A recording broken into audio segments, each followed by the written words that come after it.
Good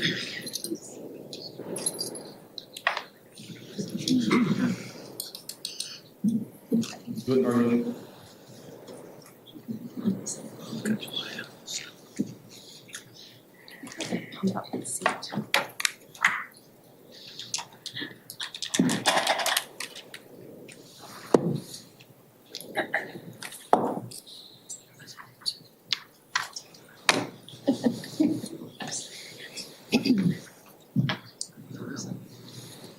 Good evening. Welcome to Albany City Council work session, Monday, November 17th, 2025 at 6 p.m. I now call the meeting to order.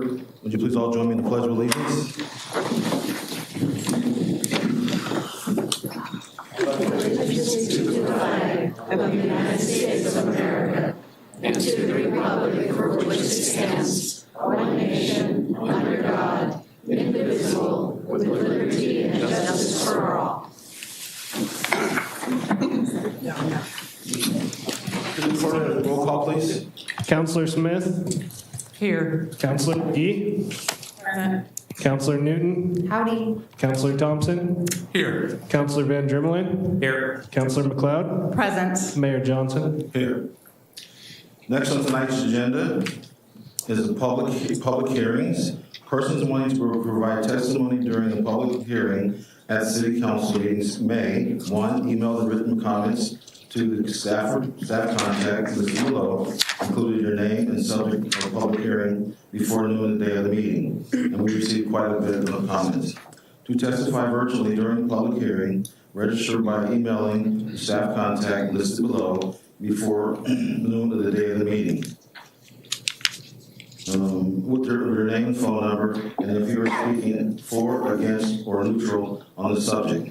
The mayor will call upon those who have registered to speak.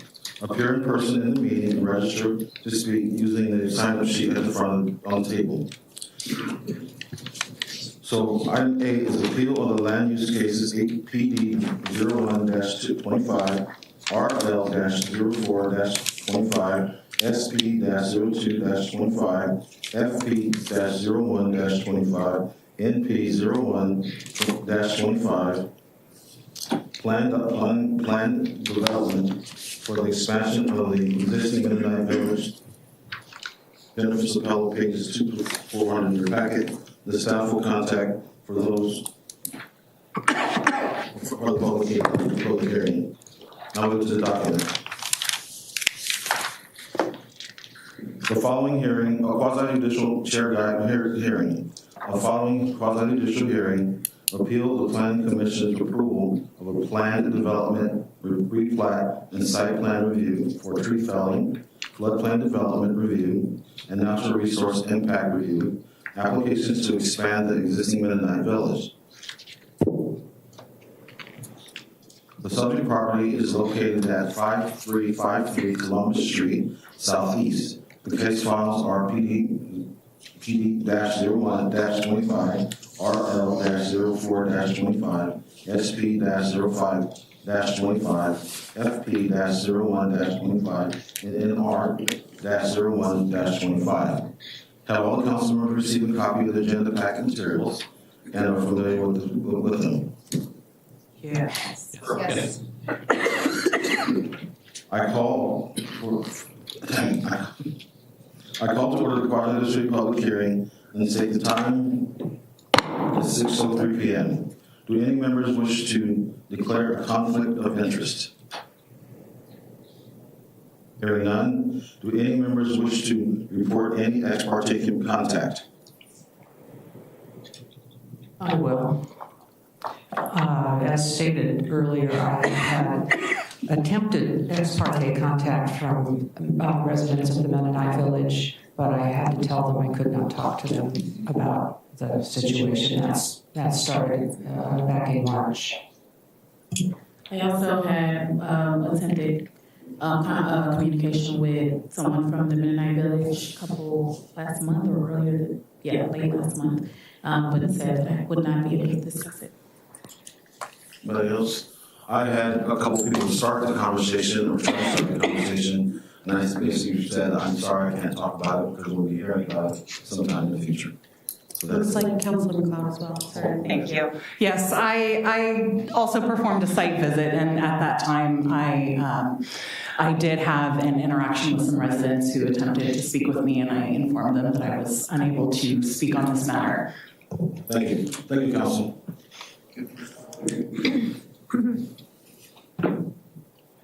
Do any members, well, you did the site visit, that was the next question. I can expand on my site visit if you'd like. I visited the site on Saturday, November 15th from 4:15 to 4:45 in the evening. I walked along the 5-foot path near Heron Loop Trail, near the entrance on near Jasmine Lane and Heron Loop Trail. I witnessed several residents in their backyards and on the trail, and I watched a beautiful sunset that evening. Thank you.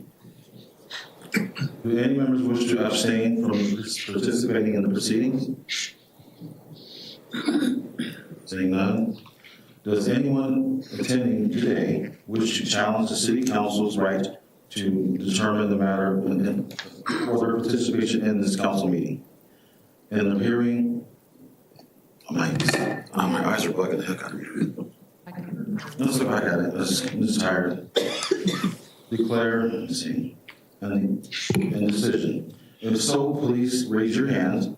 And if you are attending virtually, I can't read this. My eye. Do you want me to read it?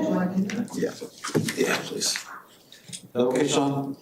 That's fine. Yes. Sir, with all due respect, I believe the council president should have that position. I'll tell you about it. All right. I should also declare site visits. Let me see if I take my glasses off. I'm okay. From September 17, 2007 until December 26, 2020, I was on the campus almost every day because my in-laws and my mother lived there during that time. The village is 9/10 of a mile from my home. I currently have 22 current residents living there with whom I am acquainted or friends. I can remember at least 20 who lived there in the past, who were relatives or friends. I have walked the path many times. I'm familiar with the raised bed gardens area. I've had multiple holiday dinners at Quail Run and Lydia's house. So I know the lay of the land and the atmosphere of living there. Okay, I'll finish item 6 now. Thank you.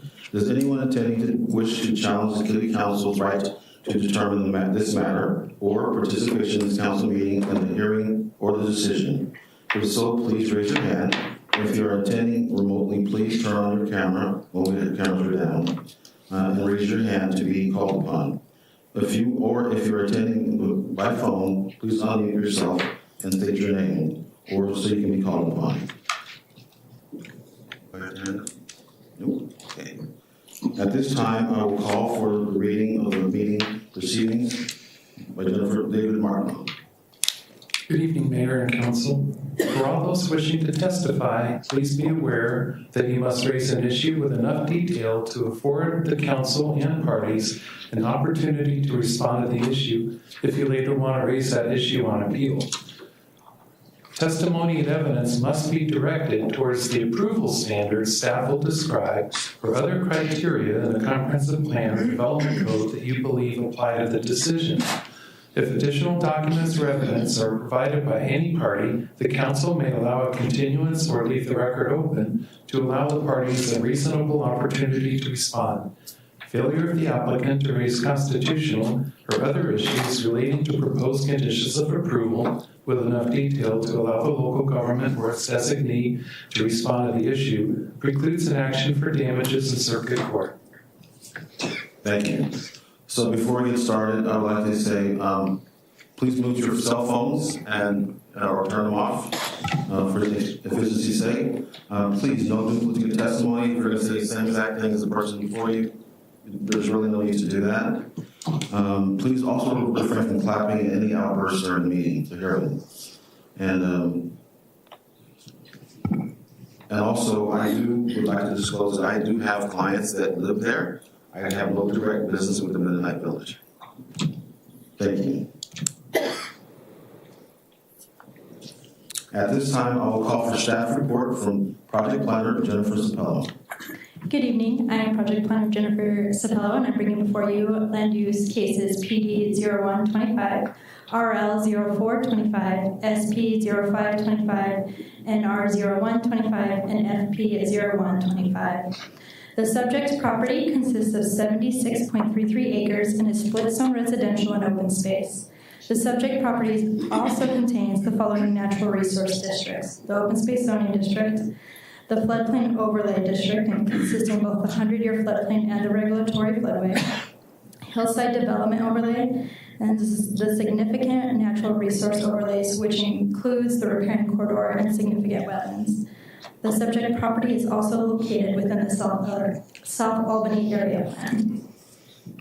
The applicant seeks for approval for a planned development for the eastern expansion of the Mennonite Village, which is a continuing care retirement community.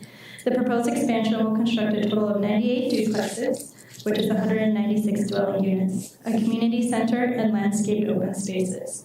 The application also includes a replat to consolidate 2 parcels into one 147.01 acre property, a site plan review for the felling of 21 trees, a natural resource impact review for the development within the riparian corridor, and a floodplain development review for the grading and paving within the special flood hazard area. The review criteria for these applications can be found in the Albany Development Code, Article 2.450, Article 6.110, and 6.310, Article 9.205, Article 11.180, and 11.310 through 340. A copy of the decision criteria is on the table where the sign-in is for those who are going to review that criteria. The City of Albany had public hearings on this case, and they rendered a decision on the application package on October 13th of 2025. The applicant filed a notice of appeal on October 22nd, 2025, and that appeal can be found on pages 64 through 65 of your agenda packet. The public hearing today is a de novo hearing. A de novo hearing is a hearing by the review body as if the request had not been previously heard and as if no decision has been rendered, except that all testimony and evidence and other material from the record of the previous consideration is included in the record of review. Staff has proposed 29 conditions for the approval of this application package. A list of the proposed conditions can be found on pages 56 through 58. I will let my Community Director, Matthew Ruckers, comment. Good evening, Council and Mayor. So I did want to briefly discuss a lot of the comments that we received, and obviously a lot of the attendees to this meeting tonight are here to address the trail. And I just wanted to specifically speak about the requirements for that trail and where they came from. So back in, the trail first shows up, but the trail's been required since 1988, the original PD approval for this application. The trail was also then shown on the 2010 TSP, or Transportation System Plan, and then eventually on the 2013 South Albany Area Plan, referred to as the SAP. So the South Albany Area Plan came to be through a tremendous amount of community input, as well as a project advisory committee and a technical advisory committee.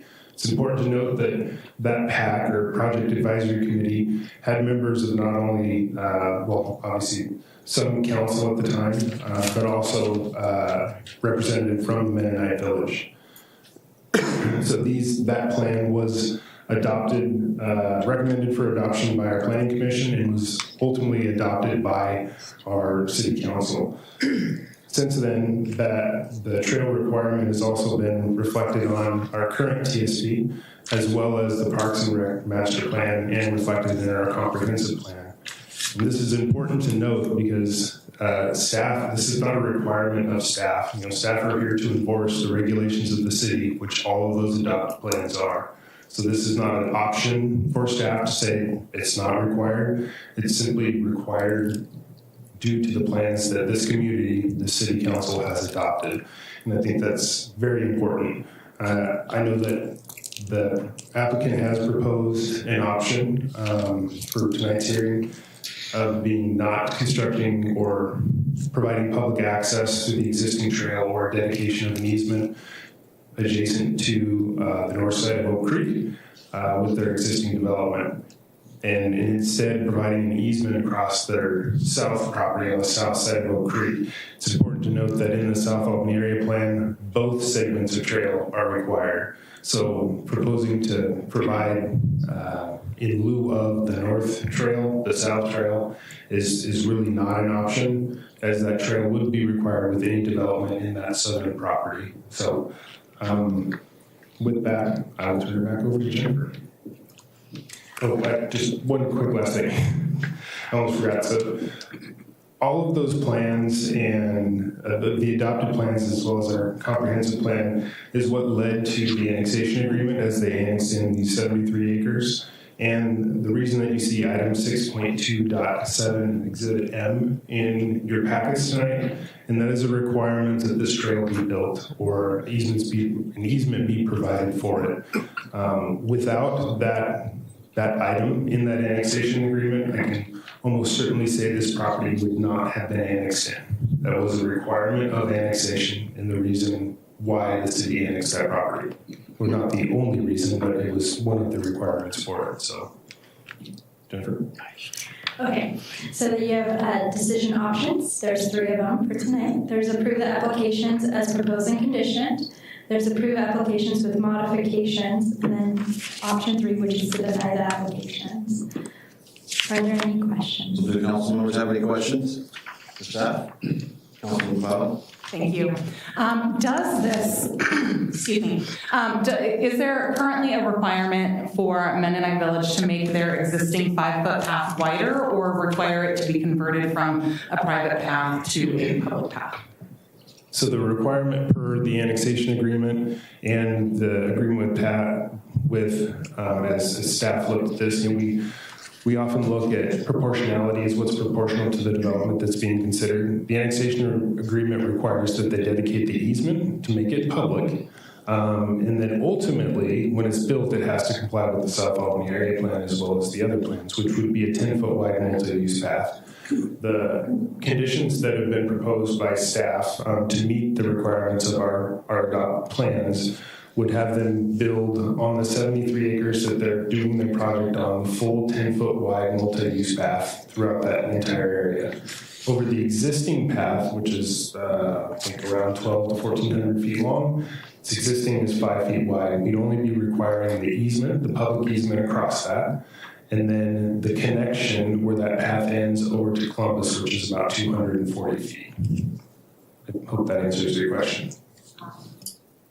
I have a couple follow-up questions. Does this require Mennonite Village to remove or relocate any of their raised planter beds to accommodate a widening of the current path? I don't believe that it does. I mean, the existing path is 5 feet. The easement that would be placed over it would allow for the construction of a 10-foot wide path that includes the existing 5 feet. So there's some flexibility as where that existing path is. Obviously, if there's impacts to those raised planter beds, that's something that we can work with them on. So it's, from my site visit, I do recall that the raised planter beds are pretty much right up against the current pathway. Are you then saying that to widen that path, they would be able to widen it the other direction? I believe that there's some flexibility there. You know, if it's just like if there's an existing tree in the way or something like that, as the location of the path can be adjusted if needed. Obviously, if there's negative impacts to raised planter beds, the location itself, if there's areas where the existing path at 5 feet wouldn't allow it to be expanded out to 10 feet without negative impacts, they're allowed to kind of realign in those areas. Or with the easement so that when ultimately it was built out to the 10-foot width, it wouldn't have those negative impacts. There's flexibility in that location. And then I think my last question is, does this require Mennonite Village to allow motorized vehicles on their existing path now or in the future? The easement itself would allow for public access. Now, being an easement is different than a right-of-way in that it could, at the discretion of City Council, you all could decide how that is signed. If there's a prohibition on, and Sean can correct me if I'm wrong on this, but with easements, we have the ability to restrict the type of motorized vehicles, if any, that are allowed on that. Thank you. Any other council have any questions? Ask an obvious one. You could, the restriction, that proposed restriction could be motorized bicycles, for example, but not motorized wheelchairs.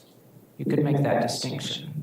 Yeah, I mean, obviously, if that's a condition that we wanted to put on this path as far as for signing it and what's allowed, we could come up with a verbiage that hit the intent without making a signboard that was, too big.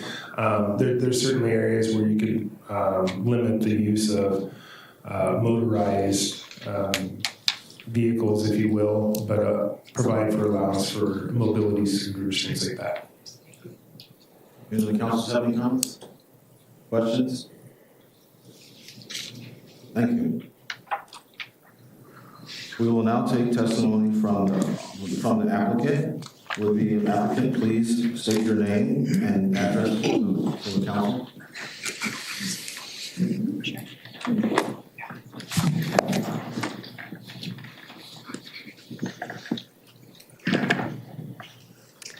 Good evening, Council and Mayor. I'm Diane Hood. I'm the CEO of Mennonite Village. My address at Mennonite Village is 5353 Columbus Street, Southeast Albany, Oregon. And I just have a statement to read. Oh, go ahead. Good evening, Mayor and Council. My name is Steve Holberg. I'm an attorney for the applicant in this matter. And just in terms of our presentation, Diane's going to read a statement, and then I will get into some of the issues that are before the council today. Thank you. Thank you. First, I want to touch on the urgent need for senior housing. Across the nation and here in Albany, the need for senior housing has never been greater. Demographic trends show the population age 65 and older is growing rapidly, with projections indicating by 2030, 1 in 5 Americans will be a senior. Locally, Albany's senior population is expected to increase by over 15% in the next 5 years alone. Older adults in our community face limited options, long wait lists, and financial barriers that threaten their ability to age with dignity and independence. Mennonite Village is committed to meet this critical need. We are a nonprofit continuing care retirement community home to over 500 residents. We have served the residents of Albany and surrounding area for over 78 years, providing mission-based housing and healthcare services. Our current wait list is 158 units, that is singles and or couples, and an additional 115 on the list for our new development under consideration this evening. We currently have 11 reserved units and 4 holds on just the project we're talking about tonight. And that is after only 3 weeks of marketing efforts. Mennonite Village has been working on and strategically planning for campus expansion for many years. This project has been in the works for over 6 years alone.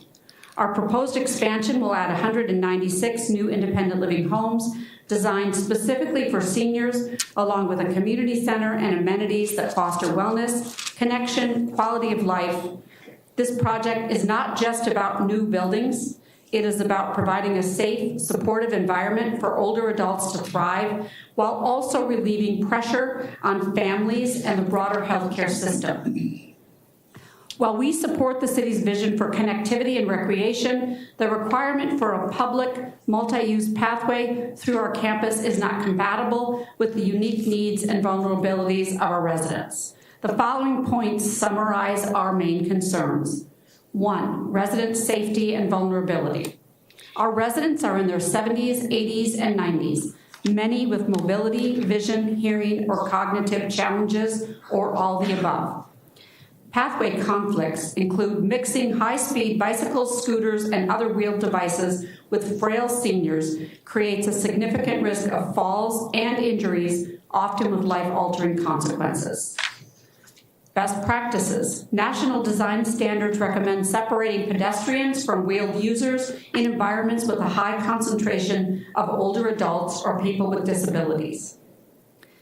Second, community character and quality of life. Tranquility and security. Mennonite Village is valued for its peaceful private setting.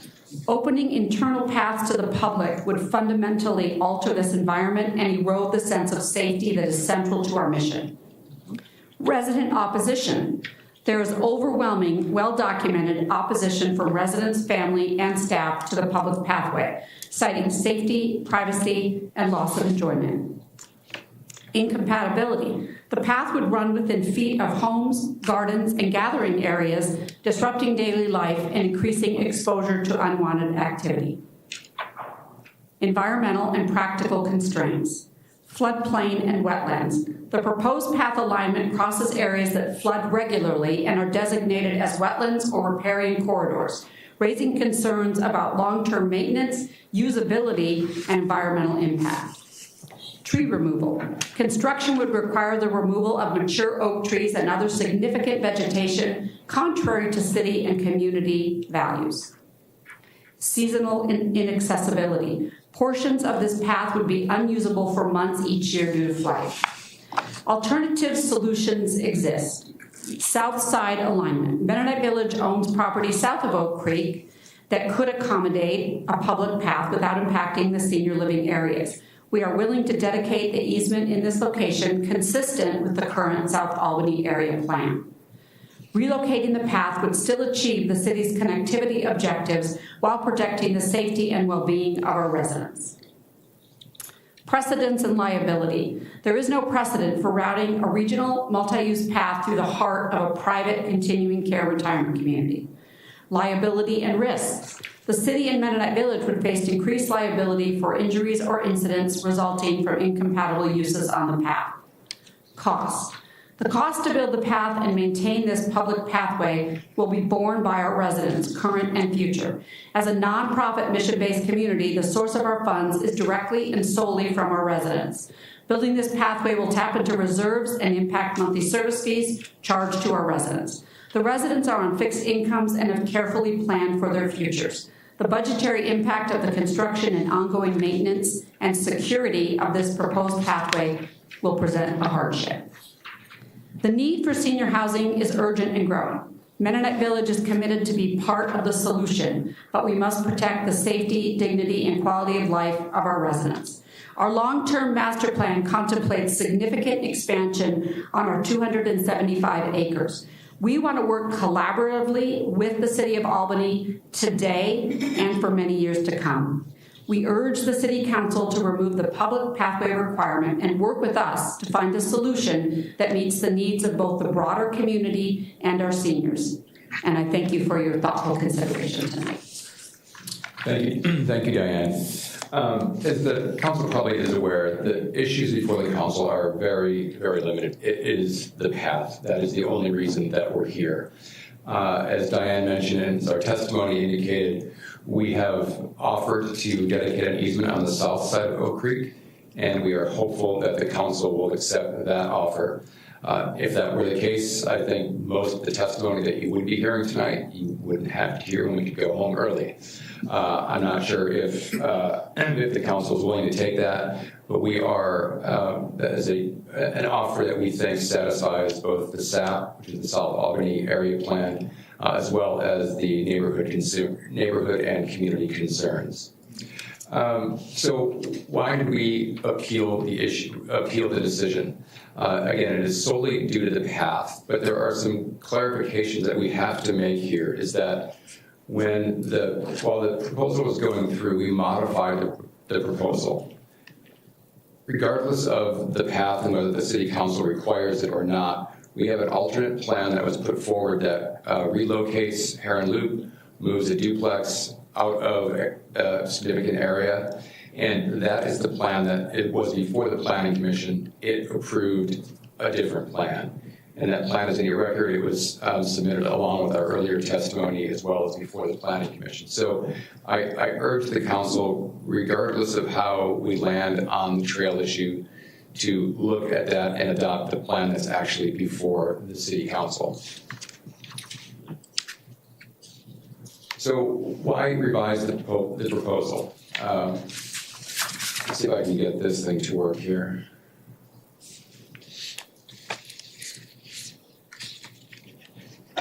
Jennifer, any suggestions on this? Sorry, I'm not a PowerPoint expert here. Just so you're aware, we cannot see it up here because our cameras our screens are out. Okay. It should go up there.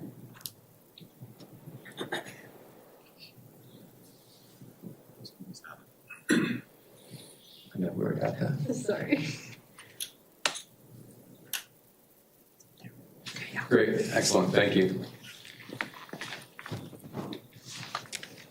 So again, why the revised proposal? It is due to safety and privacy concerns primarily.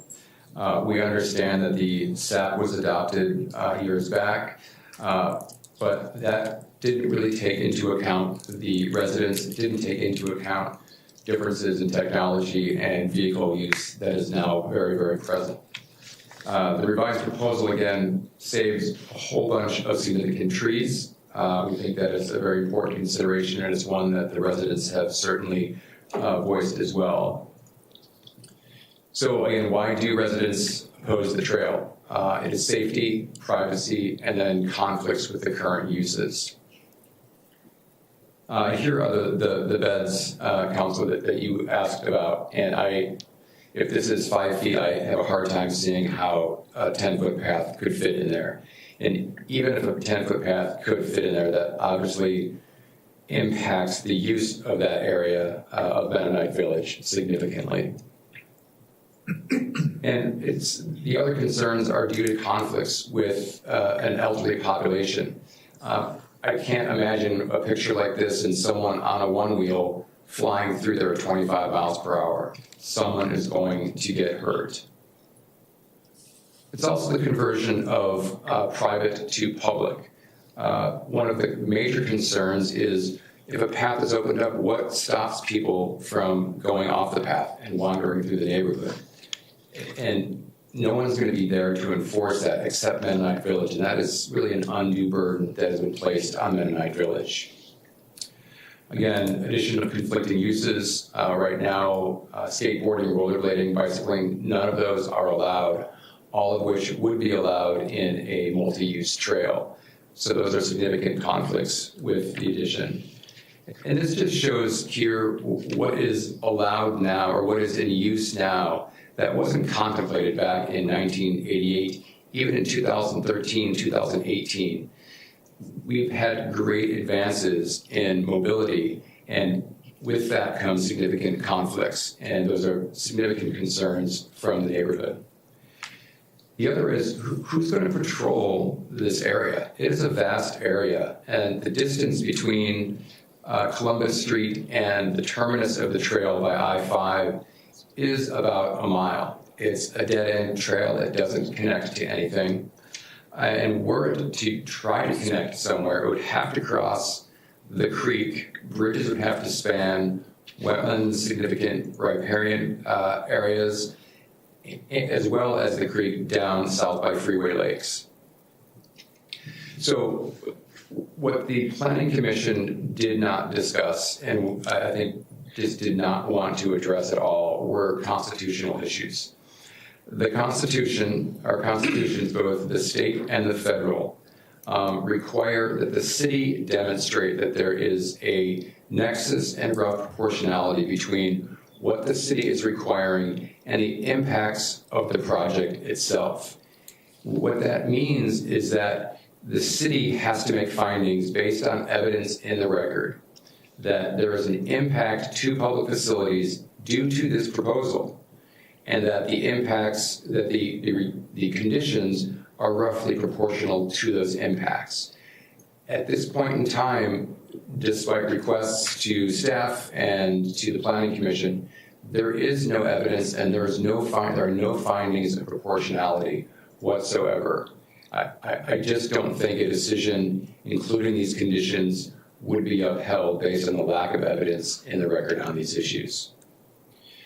So let's turn to the annexation agreement. The annexation agreement was signed in 2018. And as Mr. Rutgers mentioned, it does contemplate the path. The path is included in there. But there are some important provisions in the annexation agreement that he did not discuss. Section 5 of the annexation agreement largely mirrors what the Constitution says. It says the city can require this path, but the city still has to make findings of proportionality and a nexus between the impacts and what the city is requesting. Again, those requirements of the annexation agreement were not included. They're not in any staff report, and there's no evidence to support that. And that is really the primary reason that we modified, one of the primary reasons that we modified the proposal, is because there was no evidence to support the conditions that the city has imposed regarding the path.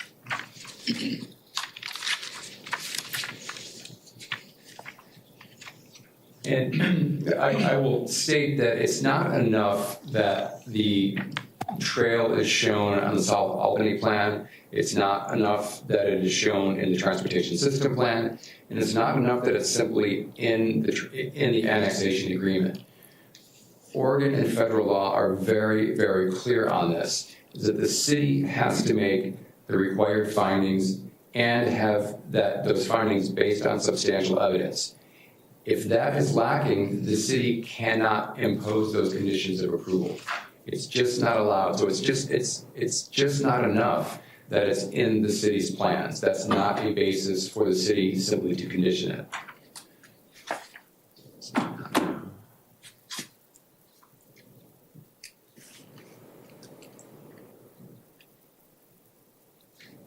Again, there is no evidence and there are no findings in the staff report or in any of the testimony that would support the conditions. The other thing that I would mention here is that in terms of participation and testimony, whether it be written or oral, there is no one in favor of this trail. There is no testimony in favor of this trail.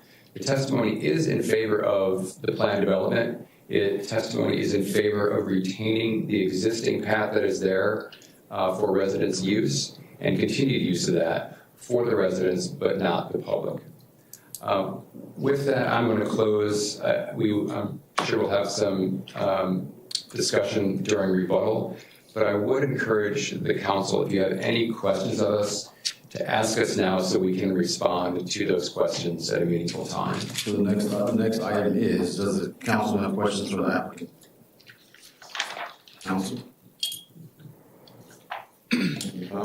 Thank you. I would like to turn your attention to the staff report, attachment C, the Mennonite Village Lakeview Plan Development Narrative.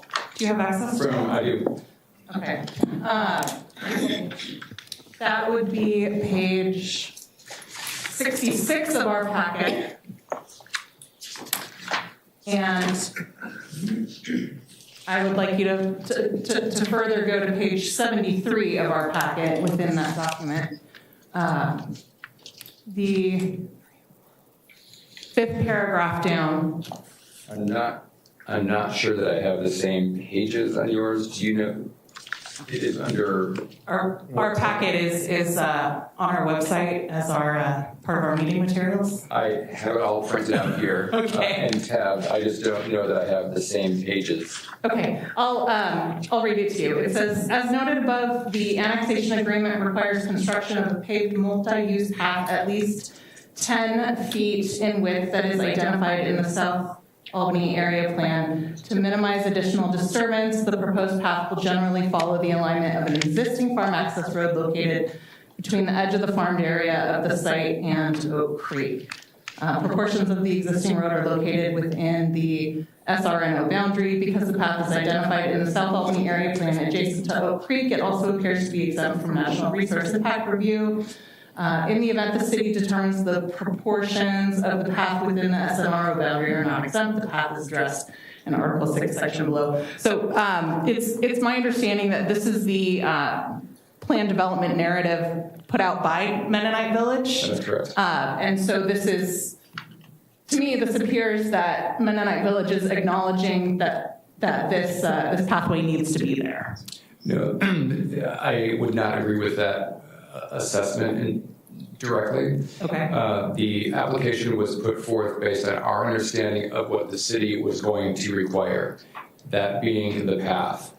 Once we had staff reports and ongoing discussions with staff and obviously with the community, because there are no findings and because there is no evidence, the city, in our view, did not meet its burden to make those findings and produce that evidence of proportionality and nexus. And because those things were lacking and because of the opposition to it, we revised the proposal accordingly.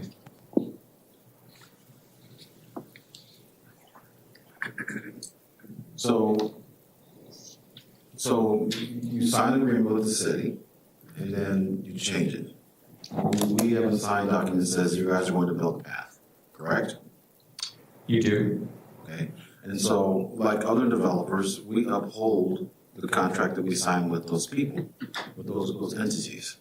So why would we exempt Mennonite Village because it's uncomfortable? I mean, you made an agreement with the city. The city did deliver on our, we said we're going to deliver. So why wouldn't you want the path? I'm just asking questions. I would like to. Certainly, and a couple of responses to that, Mayor. The first is, I see the agreement as a two-way agreement. Most agreements are responsibilities of the city and responsibilities of the applicant. You are correct that there are requirements in there to construct the path. There's no doubt about that. But as I pointed out in our testimony, both tonight and our written testimony, Section 5 and other sections of that agreement put a burden back on the city to demonstrate rough proportionality and nexus.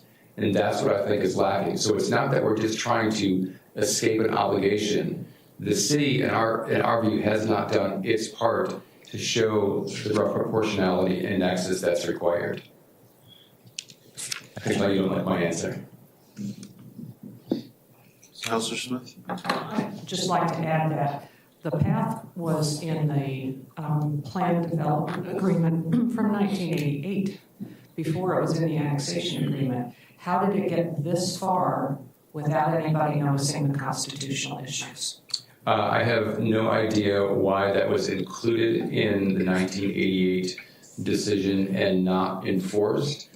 We can guess. I have no idea myself. There's no evidence in the record suggesting why that was not met and why it was not followed through. There have been multiple approvals over the years, and the first time this came up was after the first hearing. Someone found that decision. But I have no idea, Commissioner or Councilor, why that was not enforced by the city. It could have been waived at that point. It could have been waived at any point in time. We just don't know. We don't have enough evidence other than that document. I have another question related to the letter that you sent to the city on September. It is dated September 19th of this year. It says that the annexation agreement only applies to the annexed area. But the replat that you're asking for makes the annexed area and the existing developed area all one parcel. So how does that square? So you are correct that the replat does make it one parcel, but that doesn't turn one property into another property. The annexation agreement covers a specific area of land, not another area of land. And just because the boundary between those is removed doesn't turn that into one piece of physical property. That agreement applies only to the east of the existing development. I see the 1988 approval and the annexation agreement as contracts between the city and the Mennonite Village. It's hard for me to ignore the terms of a contract, regardless of who is supposed to be doing what under the contract. Do you have any comment about that? Councilor, again, in terms of the 1988 agreement, there's nothing that I can add to that discussion. We just don't have information other than what you have seen. We don't know why it wasn't enforced. In terms of the contract, I agree. Let's look at the annexation agreement. That is a contract. It is an agreement between two parties. But again, there are provisions in there that put the burden back on the city, and we don't think that the city has met that burden. So I'm not disagreeing that is not a contract. I agree. But there are obligations on both parties, and I just don't believe that the city has met its burden. Councilman Todd? Thank you. I agree with Councilor Smith. In the 1988 document, it actually provides for a 15-foot wide bike path pedestrian easement along Oak Creek, and we're not even asking for 15 feet. I believe we're asking for 10 feet. And I do also agree that this is a document that is 37 years old, and Mennonite Village has had 37 years to contemplate this 15-foot wide bike path pedestrian easement. And I'm still having difficulty understanding why we're here today going over a 37-year-old document that it appears you'd like to go back. Well, I can say a few things about that. A lot has changed in 37 years, right? Constitutional law has changed significantly in those 37 years. Rough proportionality wasn't a thing until the mid-90s, and it has been developing since that period of time, and it is just clear under law today that the city could not have imposed that back then, because there were no findings at that point. All I could see in looking at the city's decision from 1988 was that it shows up on a plan, so you have to do it. But again, we don't know what discussions, if any, that there were between Mennonite Village and staff or the council at that time. We just don't know what happened. But it's difficult for me to see a city trying to enforce a condition that is 37 years old at this point without some sort of waiver on the city by not enforcing it for that long period of time. Well, what we do know happened was an agreement was signed. Mennonite Village signed this agreement, and this is what was agreed to. And I have difficulty allowing that type of exception.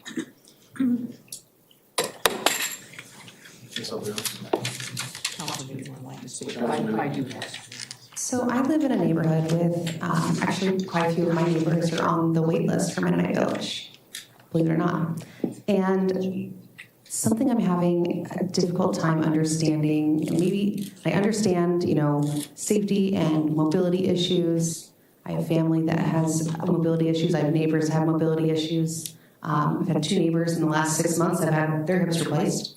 But I feel like it's worth remembering that intergenerational connection is actually a benefit in most communities, right? So when seniors are able to safely interact with walkers, with families, people may be walking their dogs in the area. I don't think everyone's been like a high-speed bike, and I don't think people are going to be riding their e-bikes on a public access trail. They're probably using those in the bike lanes. Studies show that reduces isolation. It helps build mutual understanding. It helps strengthen community well-being. I feel that a public path that's when it's designed thoughtfully can create opportunities for people in our community to foster more positive, healthy connections. And so I'm really I want to just push back on that, like this fear. I feel like it's almost like a fear-based argument when, my neighbor is like, well, give me a call and say, hey, is Isla available? I need help, thinning out my carrots. And I know that my daughter thinks that, the tiny, thin baby carrots are gourmet. She has so many surrogate grandparents in the neighborhood that just find it a joy to spend time with people of different ages and different life, stages of life. And it's been wonderful for our family as well, So I want to push back on that. I feel like what I'm hearing is not an Albany I've experienced or seen, that we're worried people are going to be running over folks or, doing, messing up with their garden. Like I have garden beds in my alleyway. No one has messed with them. And I don't think people would do that in that neighborhood either.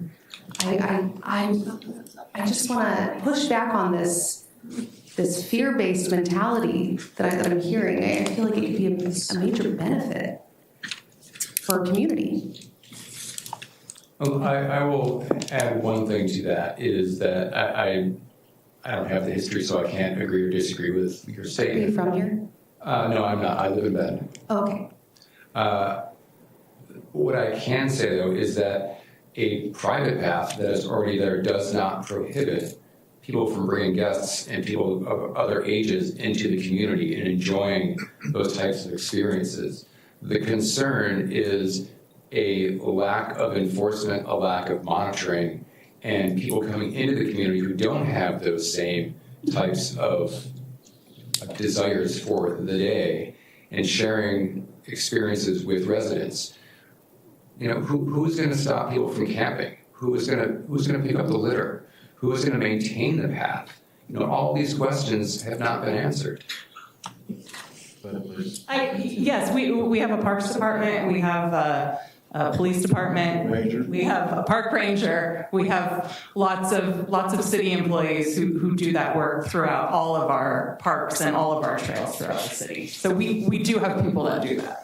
But this plan contemplates us taking care of that at Mennonite Village through our budget and our maintenance costs. That this particular path is under our responsibility, not the city's. Is that the case? So It's our cost to build and it's our cost to maintain, and police. I'll let the staff do when they get their opportunity to speak on that particular part. But when it comes to policing, no. I mean, the Albany Police Department cursed. can we speak? Yeah, thank you. Yeah, the Albany Police Department would respond to anything out there just like they would anywhere else in the city limits, just like the fire department would if there was anything out there as well. So for emergencies, things like that, it's not for Mennonite Village to police or to take care of their own emergencies. So, but I'll let Matthew talk to the other stuff about the maintenance part of it, because I think he did have something to share there. Any other questions for the applicant? Councilor Smith? That path is really hard to find unless you live there or you know someone who lives there. I know that there's a proposal in the staff report to build a connection to connect the hidden end of it to Columbus Street or the rest of the trail system. The way it operates now, it's very safe, it's very hidden, and with restrictions that you've already put in place for the types of motion that happens there, keeps it that way. I don't know why that would have to change. I don't know. Well, I've lived in the neighborhood for 45 years, and it took me a long time to find that. It wasn't until I had family living there that I did that. And since they are gone, I have only walked on the path one time at the invitation of another resident who was a friend. I don't feel like it's a public path. I don't think most of my neighbors would think of it as a public path, even if this goes through the way it's proposed. I cannot see I cannot imagine people camping there, people zooming through there on e-bikes, I just can't see that happening. It has its own atmosphere, tempered in a big way by the raised beds. That's like a garden wonderland, and that path slows life down for everyone in a relaxing way, not anything derogatory. I just can't see making that a public path in name only and in legal documents only. I can't see that a big sign on Columbus Street saying turn here. I can't see that. And I don't think you should have to do that. I know you wouldn't want to do that, but I don't want to exempt any property that is so integral to so many of our master plans and just say, oh, gosh, we overlooked that. I don't think this is as big a problem as, I think we're worrying about things too much. Councilor Newton? I wanted to quickly clarify, there's not like any additional plans like in the works, but so the trail isn't being placed like through the center of the Mennonite Village campus, right? It's being routed on the southern edge near Oak Creek, and it's away from residential units. You guys aren't planning on putting residential units over there, right? No, the PD in front of you contemplates 196 or 98 duplexes, 196 units. So yes. So that would be right up against it, even though the trail that's on an existing farm access road, right? Correct. Okay. So that, I feel like that limits to services being on that existing farm access road.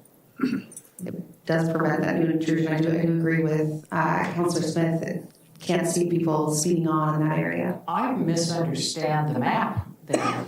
It looks to me like the new development is happening on the north end of the Yeah, the path that we're concerned about today is the path on the north side of Oak Creek. but not where the new duplexes are going to be built. It is where the new duplexes are. It goes right past It goes right in between the new duplexes and At the end here. Oak Creek, and it goes all the way to the freeway. Okay. That is right where it is. And then the other path is on the south side of the creek on other property that is currently also owned by Mennonite Village, which would also give us an opportunity to get that easement recorded, so the city would have that recorded and so would Mennonite Village. And it connects on the east and towards the freeway. The two Correct. north and south connect out there. Correct. There is some, I noticed on the plan, there's a number of bridges crossing the creek, which I think we have considered long ago during some other development, long-term planning, which would be very difficult to actually build to cross that creek because of the floodplain and the riparian zone there. I think it would be very, very difficult to ever build a bridge that could cross the creek. But if you look at the transportation plan, it does contemplate pathways on both sides of the river, along with bridges crossing, and another plan along I-5 also on our owned property. And to be clear about the north and south on the east side, so next to I-5 by Freeway Lakes, that path is designed to connect, but there is no way to cross that without building a significant bridge to span wetlands and a creek. Realistically, I can't see any of this happening in the next 30 to 50 years. I can see the additional expansion in the Mennonite Village happening, but the development of the paths on the south side and hordes of people coming to use them, I don't see that happening. I think that's going to take considerable more development on the south side of the creek, and that development is underway, but it's not in a convenient spot to access that path that does not now exist. I don't think, what do I know? We'll all be dead then. Speak for yourself. Yeah. Come on. Okay, so thank you. We're going to move to public comment, please. Okay. Okay. Thank you. Thank you. Number 12. I said it out loud, and I apologize to No, it's all good. everyone in the No, room. I'll be in your position if I'm so lucky in 30, 40 years. So we're going to take public comment. We will, to item 12, we will now be taking public testimony, from those in favor of the application, followed by those in opposition, and with concerns, or finally, those that are neutral. If anyone wishes to enter an exhibit into the record as part of their testimony, please briefly describe the exhibit and then email it to the city recorder. Written instructions, a written testimony that was submitted by the deadline email has been uploaded to the city website and council, and it's in the agenda packet. Those who are registered to speak during the meeting will be called upon to present verbal testimony. So again, if you're going to repeat what somebody else said, please refrain from testifying.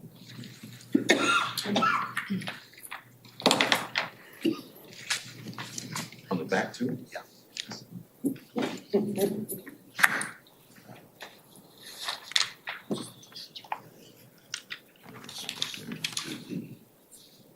Liz England.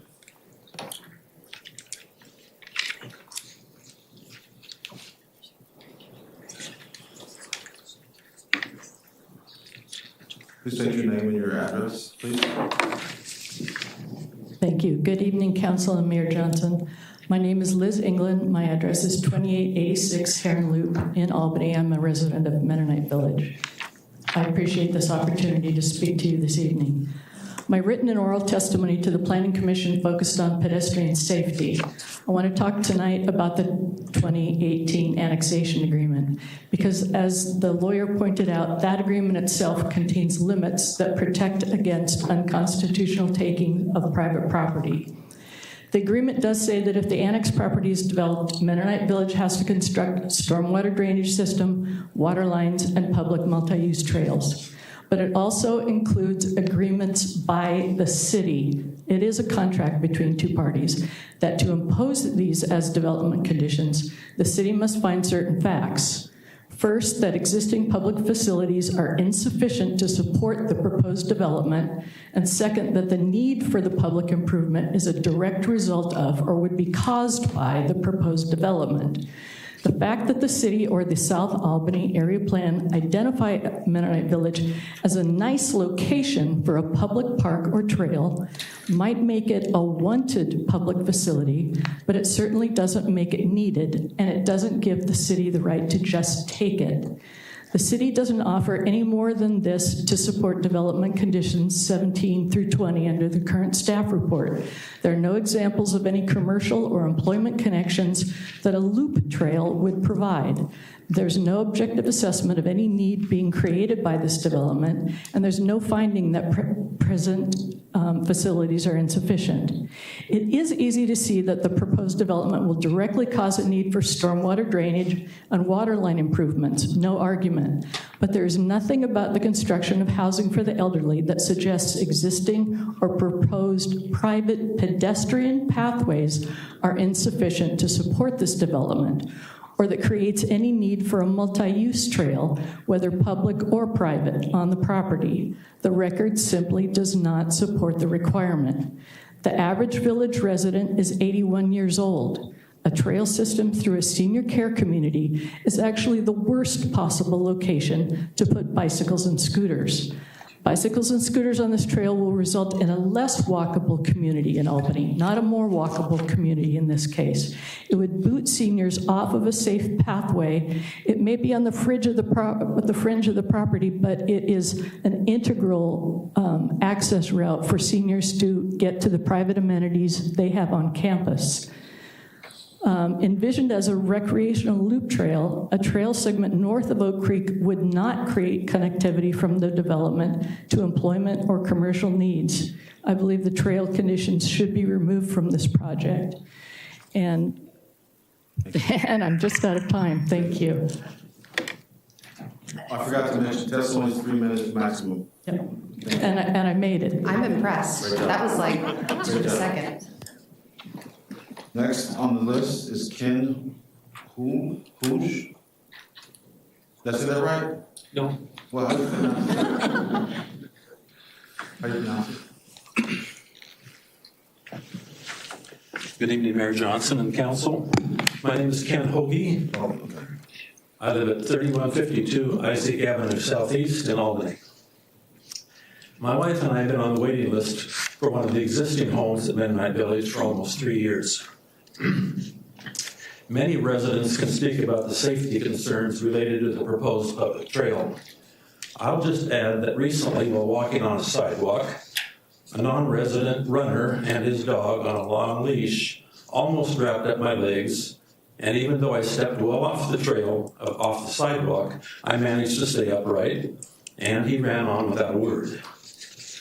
The City of Albany Comprehensive Plan is a trail framework showing a trail on both sides of Oak Creek. If the city owned the property on both sides of the creek, this plan might make sense. However, it appears that almost all of the property is privately owned. The trail through the developed part of Mennonite Village would run through the backyards of about 40 residential units. Removing the existing concrete sidewalk and putting in a 10-foot paved trail over a half mile would involve dozers, dump trucks, excavators, and paving equipment. It would involve the removal of at least 20 trees, the construction of a small bridge, the removal of dozens of raised garden beds, and the relocation of the water systems that feed those beds. And there is not room between the creek and the beds to put in a 10-foot trail. Moving to the area of the future development, the trail would pass through 4 wetlands, as presently shown, would require the removal of 21 trees, including a 42-inch oak tree, and pave over the roots of other oak trees, which would probably kill them. The trail would be underwater a good part of the winter and spring. It would require a bridge over the 48-inch drainage pipe outlet, which was just installed. And people do camp there even without a trail. I've seen them. When it reaches I-5, the trail is shown to turn south and somehow squeeze between the lake and the freeway. Has anyone looked to see if there's room next to the freeway right-of-way? The dense tree buffer between the freeway and the lake would need to be removed for the construction of a large bridge over the channel that runs between the lakes on the 2 sides. Bald eagles like to perch in these trees. Then turning west, the trail runs through the backyard of 4 or 5 private homes, with lawns that slope down to their lake access. Have these homeowners been asked to give up their private backyards for a public trail? Finally, the trail goes through the Mennonite Village-owned property occupied by the Shift Church. The plan takes property for the Mennonite Village to build a public park and 2 trails that cross the creek through the 100-year floodplain, as been mentioned previously. Will all of this happen, or will the fixed-income residents of Mennonite Village pay for a trail to nowhere? The comprehensive plan has implementation measures. Have steps been taken to fund it and preserve the trees? Julie Wynn or Wine? Is Julie here? Yep. Okay. Smart. Oh, okay, sorry. Too surgical. Slow.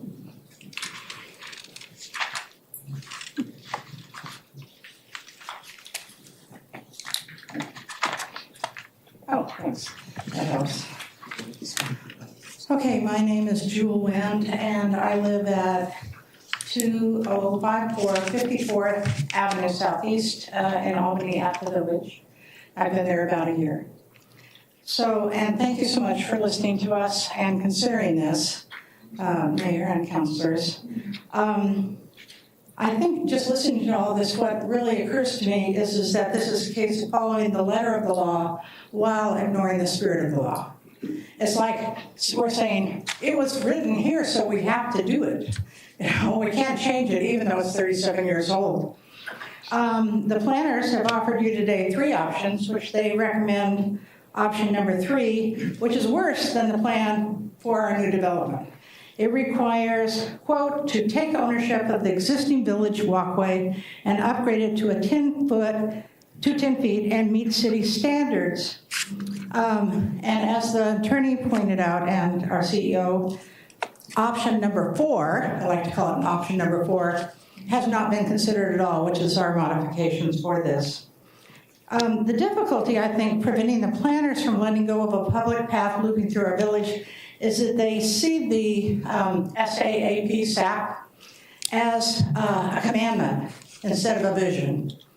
And it was really a very romantic vision. It was really beautiful. It's kind of like rainbows and sunsets and, walkers and bicyclists enjoying together a bucolic loveliness of birds and trees and wildflowers as they gently circle under fluffy clouds like the other week on a loop trail, which, as other people have said, really goes nowhere. It doesn't connect to any other path. It's very difficult. And I think as I read this app, the whole idea was to connect southern South Albany to the rest of the village, the rest of Albany, for work, for business, etc. I don't think most of our seniors are going to be biking to work, A, and to work in Albany, B. I want you to know, first of all, that I wear a size 9 shoe. I cannot fit into my old size 6s unless I start lopping things off, like, Cinderella's stepmother. And I think that our old, 37-year-old doesn't fit either. But because we've grown so much and things have changed so much. I mean, what hasn't changed even since 2018? If it hasn't changed in your life, I don't know. Anyhow, but we have plucky planners who have done their best to lop off inconvenient obstacles, trying to fit the old vision into today's reality and trying to follow what you, the council, have mandated. Like 21 trees in the way, cut them down. Even if they're oaks. Heritage trees around the current path, cut them down too.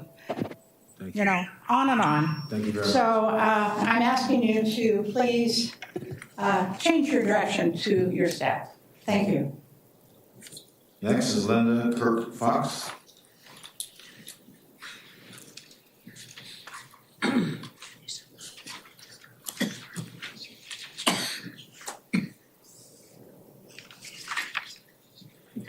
Good evening, and thank you for this opportunity. I am Linda Kirk Fox. I'm a resident of the Mennonite Village. I live at 3004 Heron Loop. I am also the president of council of the Independent Living Residents. And I want to not repeat, but I want to suggest the strength behind me in the neighbors and friends, and that we support everything that Diane Hood had said to you earlier about what is illogical about this type of path through a CCRC. We are not of the strength and the health and be the users of these paths, and yet it would be something that's implied that we pay for and that we would be the eyes and ears to call police in an emergency situation. And that's just untenable. I also want to support and go back to what the attorney said in that the plan initially submitted met with other issues. I testified in August that the path would go through riparian zone, take down the trees that were referred to. The path was modified, and yet the Planning Commission did not approve the modified plan, the plan that was on the table for their consideration. We find that procedurally baffling, and we support the modified plan. We support the appeal. We also look at the opportunity for the path at the south side of the creek, which is close to community. Henshaw Farms and other large housing communities are on the south side of the creek, of Oak Creek, and that is also an access point, if there are commuters on bicycles, to LBCC and others that are all on the south side.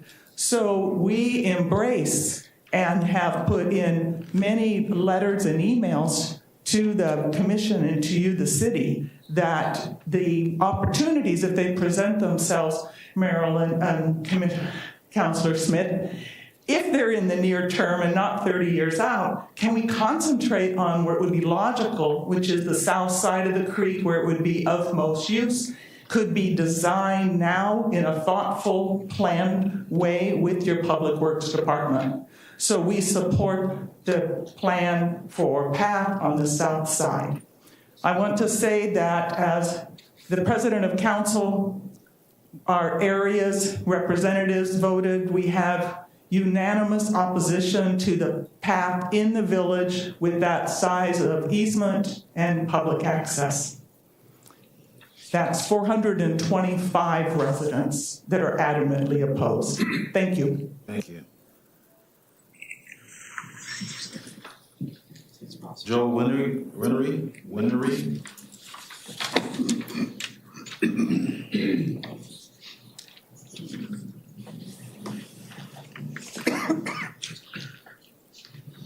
Thank you, Mayor. Thank you, Council. Thank you. I ask you to direct your attention to my previous submittals contained in your packets from 9/18/25 and public testimony before the Planning Commission on 9/29/25. They both detail my credentials. I think I may be particularly well situated to address you in this regard because I was Park Operations Supervisor for Benton County, for Lane County, and then worked for 17 years for the City of Corvallis, culminating my career in managing the bike and pedestrian program for the city.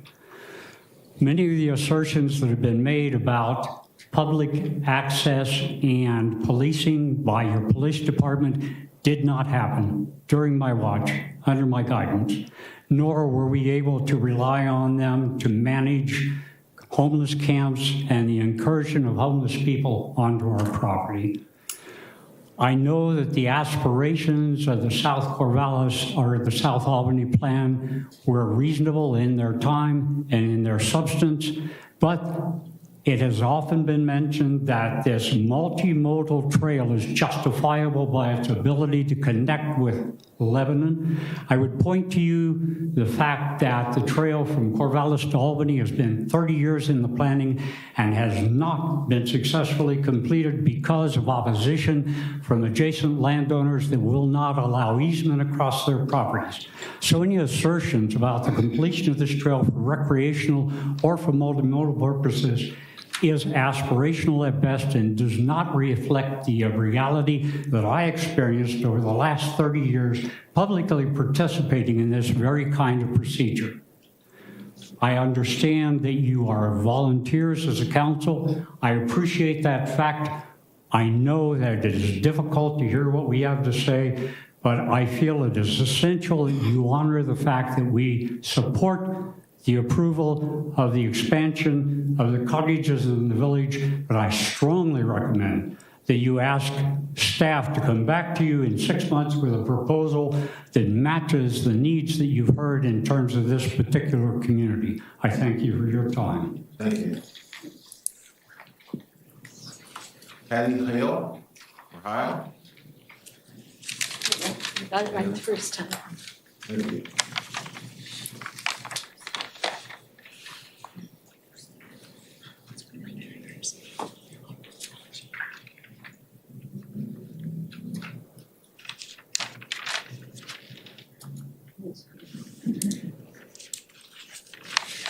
My name is Patty Hale, and I live on Heron Loop, 2876 Heron Loop in the village, and I've lived there 7 years. We lived in Albany our whole life, and we knew that as we aged, we wanted a safe, secure place to live, that it was important to us, and we worked very hard to make that happen. Now that I'm a widow, I feel the need for safety and care even more. And having a public bike path through the village takes away my sense of safety. And I'm all for generational. We have that. We have activities. We have families. The families are there. But the safety of the bikes don't match that. I'm asking you to remember that the village means a lot to Albany. It serves and provides an excellent way for the elders in our community and beyond. If the village does well, so does Albany, with increased employment and revenue. But I've already heard people say they would rethink living in the village if the city requires the bike path. Please have compassion and concern for the safety and well-being of an ever-increasing population of senior citizens. The idea of the bike path was made many years ago, and I've heard that some of the people that were on that planning commission said if they were doing it now, they would not put the bike path there. And many changes have happened through the years. Lots of homes have been added to the village, and the invention of the e-bikes at high speeds. and walkers and wheelchairs don't have the ability to get out of the way of fast-moving bikes and skateboards. And there's no way you could police saying if it's public, they would be on there. Plans can be changed. It was just a plan 30-some years ago, and they can be changed to meet the needs of all people. Please revisit the plan of the public bike path through a private care community. Albany doesn't need a bike path where nobody can go, where it's underwater, and it doesn't need to be placed where it would endanger an older population. Literally, hundreds of lives would be affected. Requiring a bike path through a care center area makes no sense. Please rethink this plan. Remove the bike paths from the Mennonite village. Put it in a place that is user-friendly and safe for all. You do have other options to visit. You have other options to benefit the citizens of Albany. Look at the people here behind you. Consider they're part of the team here. They're wanting what's best for all of us, and we ask for your help with that. Thank you. Anita Decker? Anita Decker? Oh, she's over there. I didn't see her. Thank you. Thank you. My name is Anita Decker. I live 2054 54th Avenue in Albany, also in the village. And thank you for the opportunity to share my opinion. Oak Creek has been envisioned as Albany's front yard for many years, specifically in the South Albany Area Plan.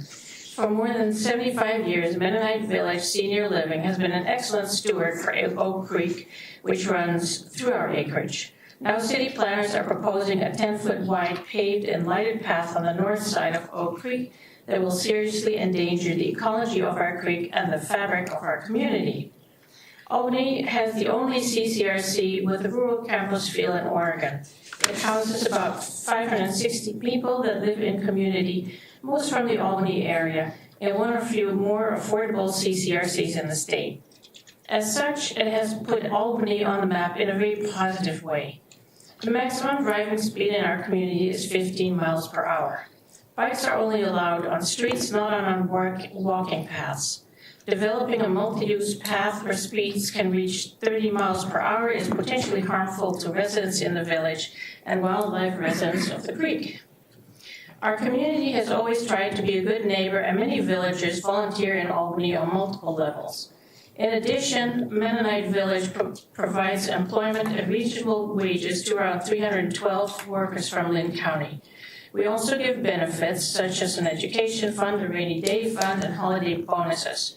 The proposed path will produce safety and security issues for our residents and discourage people from moving in and endanger our financial stability.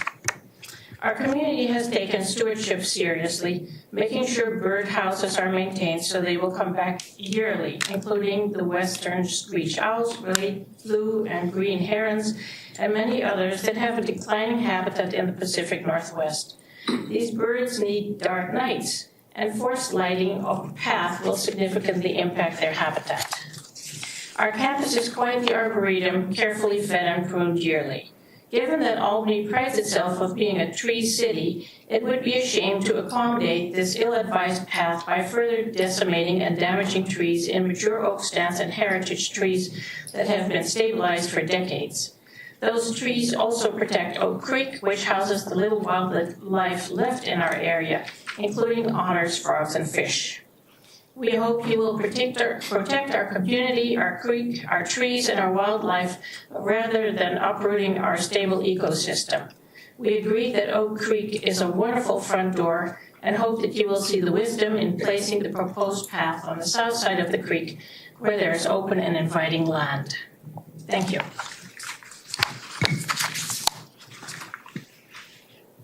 Bill Roberts.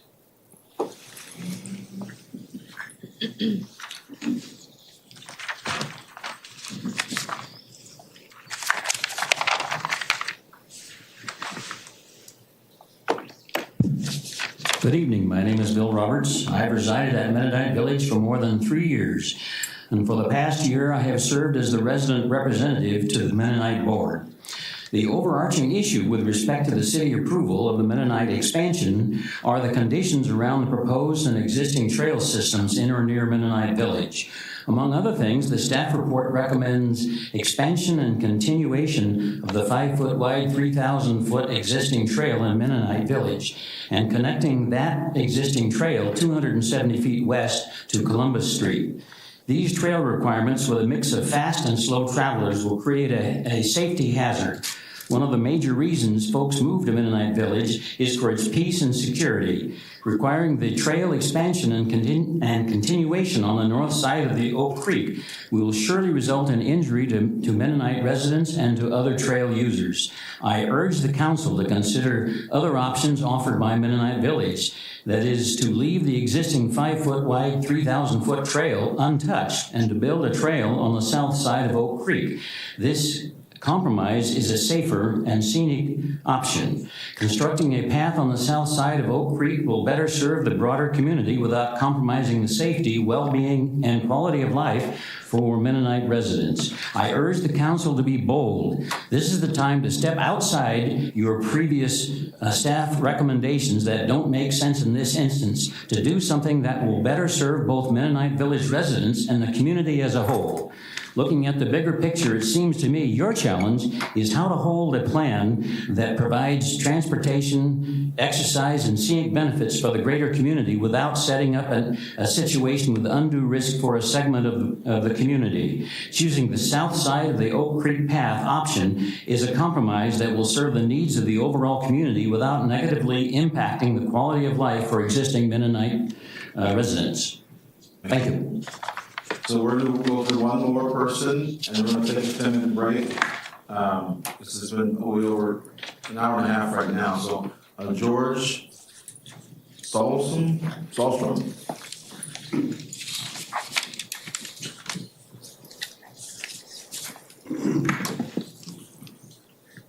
Good evening, Mr. Mayor and Councilors. My name is George Sahlstrom. I live at 5366 Davidson Street, Southeast in Mennonite Village. So we have 2 long-range plans plus the agreement signed in 2018. And at that time, neither the city nor Mennonite Village could foresee the rapidly changing battery-powered technologies and how they would transform mobility. Many of these devices, as you know, go 20 to 30 miles per hour. The attempt to apply years-old planning concepts to today's reality raises serious concerns. Mixing fast-moving electric vehicles with elderly residents presents an unacceptable safety mix because of the difference in the speed. Old folks going with walkers and canes and people on one wheels, there's no way you can mix those and have it done safely. The incompatibility of these uses is clear, and the impact on resident safety and quality of life cannot be overstated. Albany must continue to uphold strong planning principles, codes, and ordinances that serve the public good. But those same rules must also be applied with flexibility when new technology, new information, and changing community needs make older plans no longer suitable or viable for the people they serve. For these reasons, we respectfully ask that the city vacate the pathway requirement contained in the annexation agreement. We believe a far better solution exists, as others have stated, the south side of Oak Creek. This approach will allow Albany to demonstrate forward-thinking vision, embracing change while protecting its vulnerable citizens. We ask the council to recognize how much the world has changed since these earlier plans were drafted and to avoid imposing a requirement that now poses risks rather than benefits. Thank you. Thank you. Is it okay if I take a 10-minute break? Okay. Do a 10-minute break. We'll be back here at 7:40. 12-minute break. Be back at 7:40.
Ran off.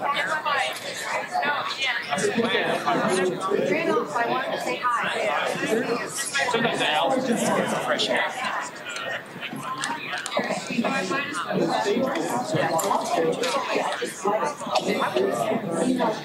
We are now back in session. We will now be taking testimony from those present that signed up to speak. First up is Ray Hiltz.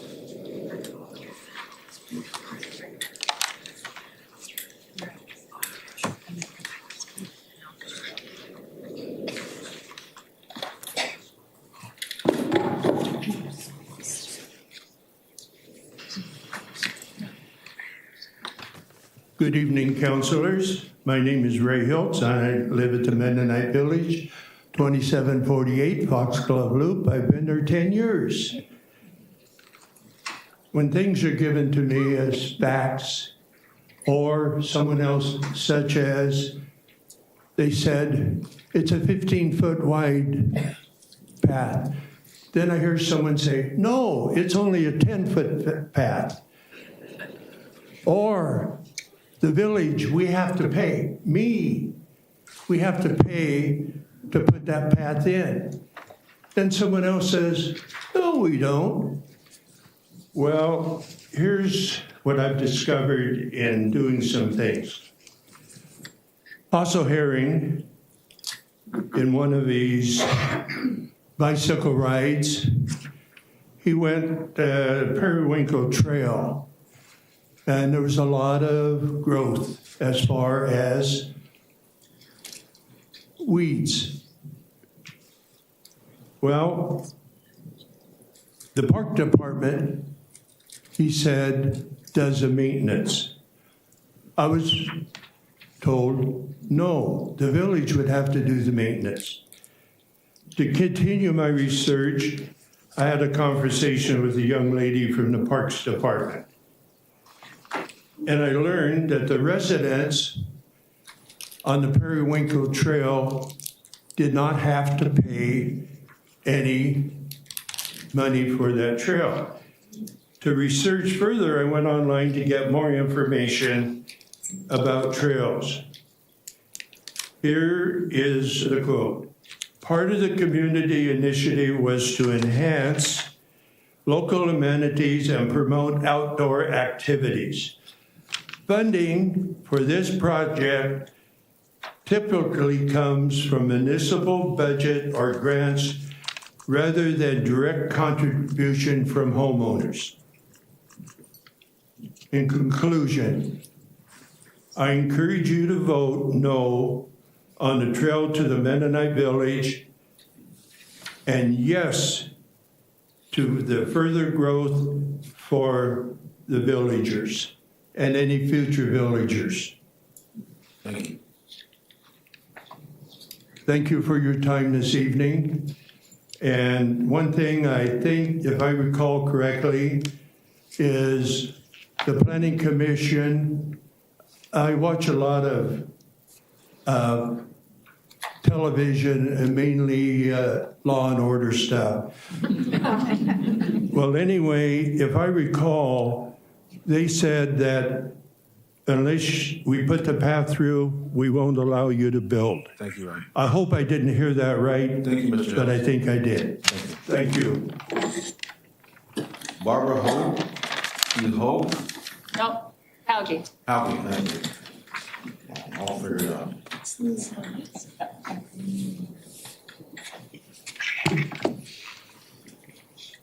Hello, my name is Barbara Hauge. I live in Mennonite Village the last 10 years. I live at 3032 Heron Loop. I'm definitely opposed to the development of a public multi-use path in our village. You've already heard about the security and safety, but I'm talking about the logic of having a path on the south side, not the north side in the village. If you think about the South Albany plan, it's a vision that's been around for a while. Things change, the vision should change. Also, the vision said extensive park and trail system to link parks and homes. Where are the homes going to be built?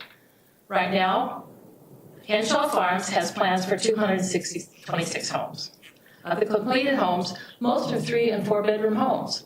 Who lives in those homes? Families live in those homes. Families are the ones that use those pathways and trails. Recently, 20 acres of land were annexed in the South Albany plan, with a plan for 101 more homes. Long-term plans, 1,200 homes in that new dwellings in that area. And all the paths that they have out there would be mostly on the south side, except the one they put on that plan, that vision, in 2013 to run it through the village. Based on the number of potential users from the homes planned for the South Albany area, the logical place is for a path to the multi-use, 20-foot easement, 10-foot wide path you put bicycles on of any kind would be on the south side of the creek. Also, somebody mentioned that the homeless would not be a problem. We have had camps along that creek that we've had to chase people out and clean up. We've had homeless people steal from our gardens. We've had homeless people with a mental illness problem come wandering out and startle and scare some of our people that live in the village. It's not a safe place if you open it up to a public path. Thank you. Thank you. Good job. Ms. Oveen?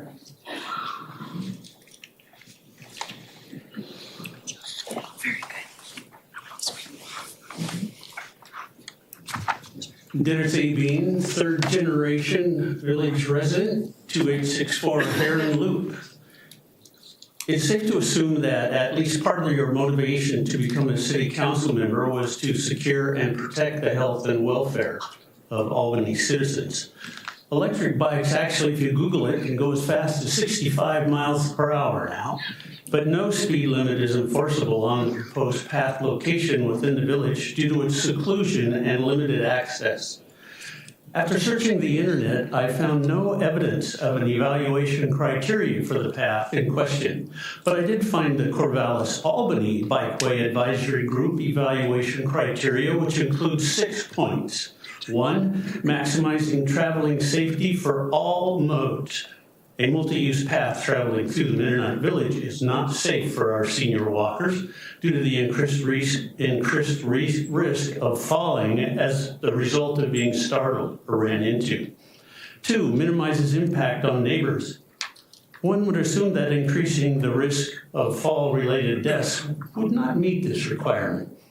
3, minimizes environmental impacts, including wetlands and trees. Numerous mature oak trees are scheduled to be removed, and the current plan impacts wetlands. 4, provides other benefits, including mental and physical health. Can you explain to me how the fear of suddenly being startled or being ran into by a fast-moving device, especially approaching from behind, which could cause an elderly person to lose their balance and fall, can provide any mental or physical benefit? 5, allows emergency access, inhibits crime, is not secluded. The current proposed location is almost completely inaccessible to ambulance, fire, and police vehicles, as well as being secluded. There's already been documentation of homeless people stealing and trespassing on village property. How can giving them easier access to our homes, access that cannot be policed, inhibit crime?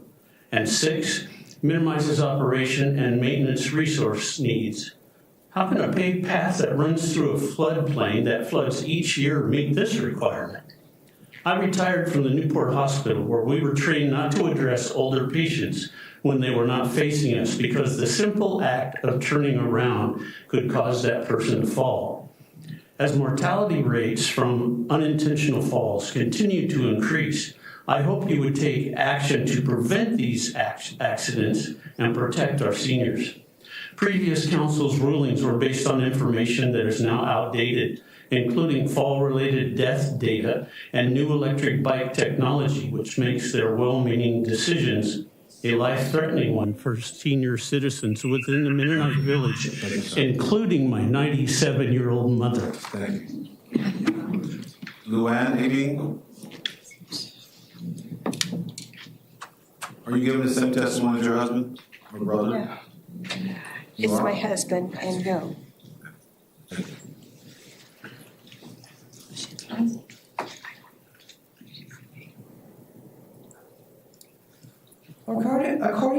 National Safety Council, AP News, CDC, and AARP, falls are the leading cause of injury-related deaths among adults age 65 and older. There are several reasons why falls become more dangerous as we get older. Bone and muscle loss, limitations in mobility, worsening eyesight, and poor hearing can make it harder for seniors to spot and react to hazards. Research shows hip fractures are to blame for nearly 30% of all fall-related deaths. Older adults have slower reaction times and may not be able to catch themselves in the case of a fall. If your head hits before your hands, you could be left with a brain injury. Bleeding in the brain is especially a concern for those who take blood thinners. Recovery from serious injuries take longer as you get older and can be especially challenging for those who are frail. Hospital stays can introduce infection risk, and medication to help manage pain can affect cognition. Medical conditions such as vitamin D deficiency, diabetes, and heart disease can make a person more prone to falls. In 2023, 41,400 adults ages 65 and older died from unintentional falls, according to CDC.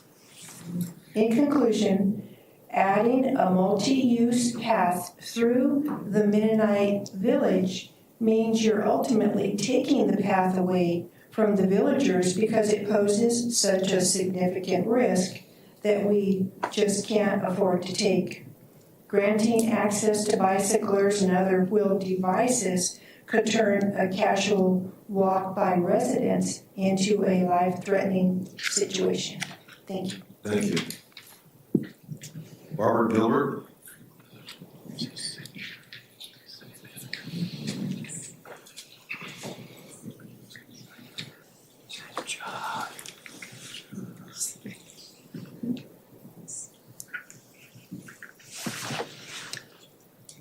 My name is Robert Gilbert, and I do not live in the Mennonite Village. I'm a neighbor. I live about 4 blocks away.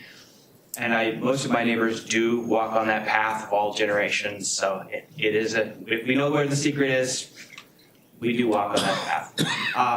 But most of the points I wanted to make have been made. So I actually would like to just share a cautionary tale from my childhood hometown of Grants Pass, Oregon. If any of you have ever been there, First Street does not exist. They hired somebody from the big city back east to plat out the land, and he did. He asked for the specs, but he didn't want to come out and actually set foot on the land that he was hired to map and to plat and to plan. So he just drew a map. And where First Street was supposed to be, there's a creek. That creek is named after him. It's Gilbert Creek, which is why I remember the story. It's kind of a joke because imagine if you are, back in the 1800s, you've got a bill of sale. You've got a piece of land on First Street in Grants Pass, Oregon, and you get there and you find out that you don't. And that's very similar to what is going on here because you think you have a bill of sale. You think you have this document that says this is what we've got. But if you go out to the property, I'm not even talking about like safety of residents. I'm concerned about safety of bicyclists. You don't have 10 feet between the interstate and the water. You have 90-degree turns that a bicyclist, eventually you're going to have to get emergency services out there, not for a resident, but for a bicyclist. For somebody who's just going too fast, not paying attention, I don't see how you're going to make 3 90-degree turns without somebody getting hurt eventually. So it's like Gilbert Creek. Some people, they think they've got property on First Street, and they don't. So I think that's all I'll say. Thanks. Leslie Hogan.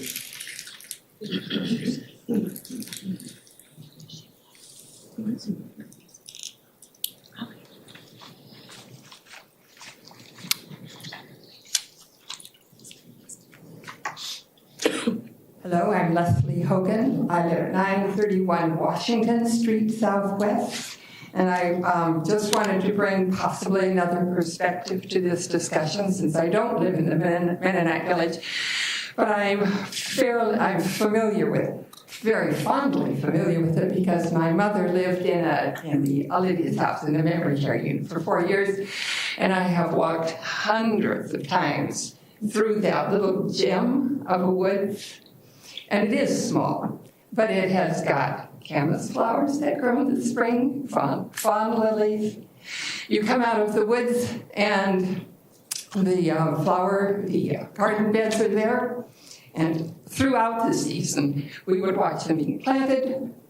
We would see things growing, come to maturation. And a little further down the path were the blackberries growing by the creek. And I could pick handfuls of blackberries. And my old mom could eat those. And I just think of this plan that is going to take this little woods and expand it. And now it's more concrete than woods, and the feeling is gone. The blackberries will be gone. The beds will be pushed aside. If someone were to come to you and to the city and say, we have a population in Albany that is underserved, and it is the elderly. They need a safe place to walk. You've got one, and it's going to cost you no money, and it's the Mennonite village. To tamper with that, to change what is special about it for the hundreds of people who use it is folly. And I hope you consider that. You've got something very special here. You should capitalize it. Capitalize on it. Thank you. Thank you.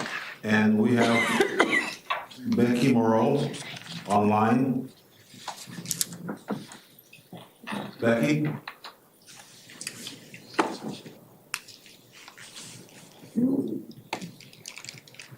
Becky, can you hear me?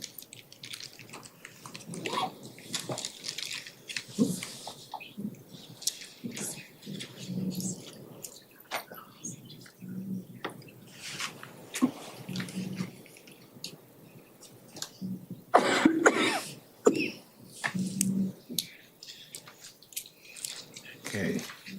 She's the only person that was signed up to speak virtually. Okay. Mayor? Yes. If I can interrupt, sorry. We had an individual sign up from the overflow room, so I'll bring that over to you. Okay.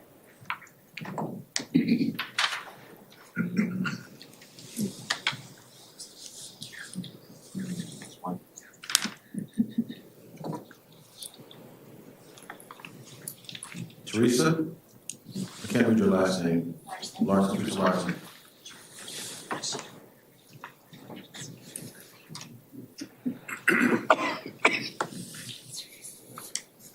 Well, my name is Teresa Larson, and I live on the other side of the lake, the last house before the freeway, and we bought the property in 1989 and built our house. It was an empty field, and there was all kinds of regulations. You couldn't build in the floodplain. You couldn't. When they allowed us to build the house on it, but you had specific places that you could build, you couldn't build. And along the waterfront, you can't disturb any of the greenery or anything growing because it needed to stay in its natural habitat. And the property owners out there are really careful about trying to protect that and follow those rules. And we have dealt with people coming off the freeway, cutting our fence, stealing our kayaks, anything that you can't leave anything out because they come off the lake and take it. And we've been to several meetings in the beginning when they started all this stuff. I mean, it's been a long time. This is a plan that was drawn up a long time. People I don't know if any of you guys were even involved, probably not, but some of us landowners were involved since then. And we opposed it then, but like to my face, I was told it's not going to happen in my lifetime, not to worry about it. So we tried not to worry about it. But I'm just saying there's a lot of changes that have taken place, and there's a lot of things that happen out there that people don't realize, that the landowners, people around the lake deal with.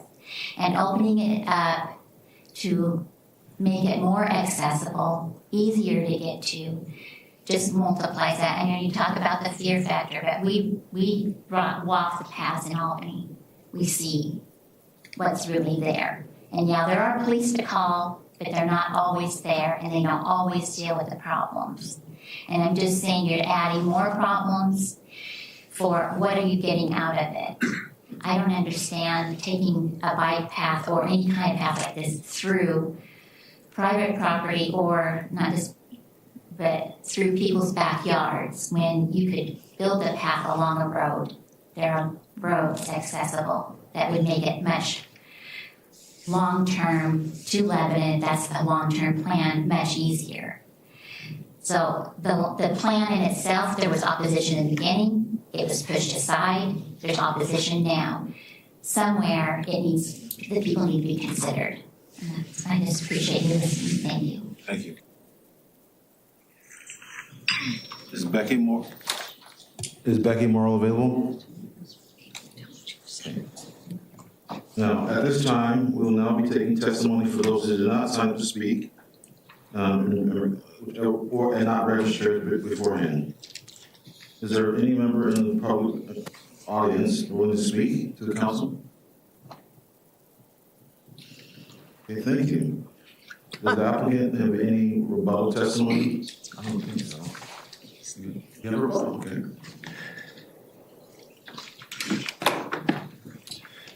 Thank you, Mayor and councilors. Again, Steve Holberg for the applicant. In terms of rebuttal, oftentimes you're trying to rebut what the residents say or the opponents say, but in this case, we're not here to rebut, but to reinforce their concerns and their desires for their community. We very much hope that you listen to those concerns and take those to heart and rule accordingly. Secondly, for the reasons that we discussed in our written testimony and my testimony earlier, we don't believe that constitutionally you can impose the conditions that we've identified. All of that said, as Diane mentioned, this is an incredibly important project for Mennonite Village and the community. It's providing housing for many people who desperately need housing. So we are here tonight seeking your approval. And we may disagree on the conditions and what is right for the community, but we are seeking your approval. With that said, we do think if you are to require the path, that you have to revise some of the conditions because they're just inconsistent, or they are wrong, or they're confusing. So let me go through those if you don't mind briefly. 17 has reference to trailheads. We have no idea what that means. Councilor Smith, you mentioned that there's no advertising or people aren't going to find these things. Well, with a trailhead and likely signage and viewpoints, that goes away. We don't know what a trailhead means. There's no other way to get into the community. There's not going to be public parking for trailheads. So we think that portion of that condition, 17 and 18, needs to be removed. Excuse me for a second. Of course. Should we be addressing his other concerns at this time? So what I was going to suggest is go ahead and let the applicant finish discussing what we're going to be talking about, because it sounds like some new information for you tonight. Afterwards, have staff come up and answer clarifying questions, and then the applicant, if they would like one more shot, because technically they get the last word on this, so they would have another rebuttal. So make sure it's procedurally going right. I appreciate that. Now we'll try to be brief. On condition 19, it is not clear to at least myself where the connector is supposed to start and end. Well, I think it's supposed to end Columbus Street, but we would like clarity on that location. And to 20, no change. Again, as we discussed earlier, the importance of adopting the correct plan. And at least in my notebook, the correct plan is on the last page of the staff report. It was submitted with our latest testimony that was in the packet. That is the plan we are seeking. And that has the correct location of the path, it has the correct location of the duplexes and the relocation of the road. With that, and if you are inclined to apply those conditions, there's not a conflict between those. And so our proposed layout would work even if the city council were to impose that condition. Again, we really urge the council to listen to the concerns of the community. They are legitimate concerns. They are backed by literature. They're backed by information in the record. It's not just people being afraid of other people coming into their community. They are concerned for their and their friends and family safety. So with that, I will close. Diane, unless you have anything else to say, and then if we have to come back, we'll come back up. Thank you very much. The staff have any rebuttal final responses to the rebuttal statements?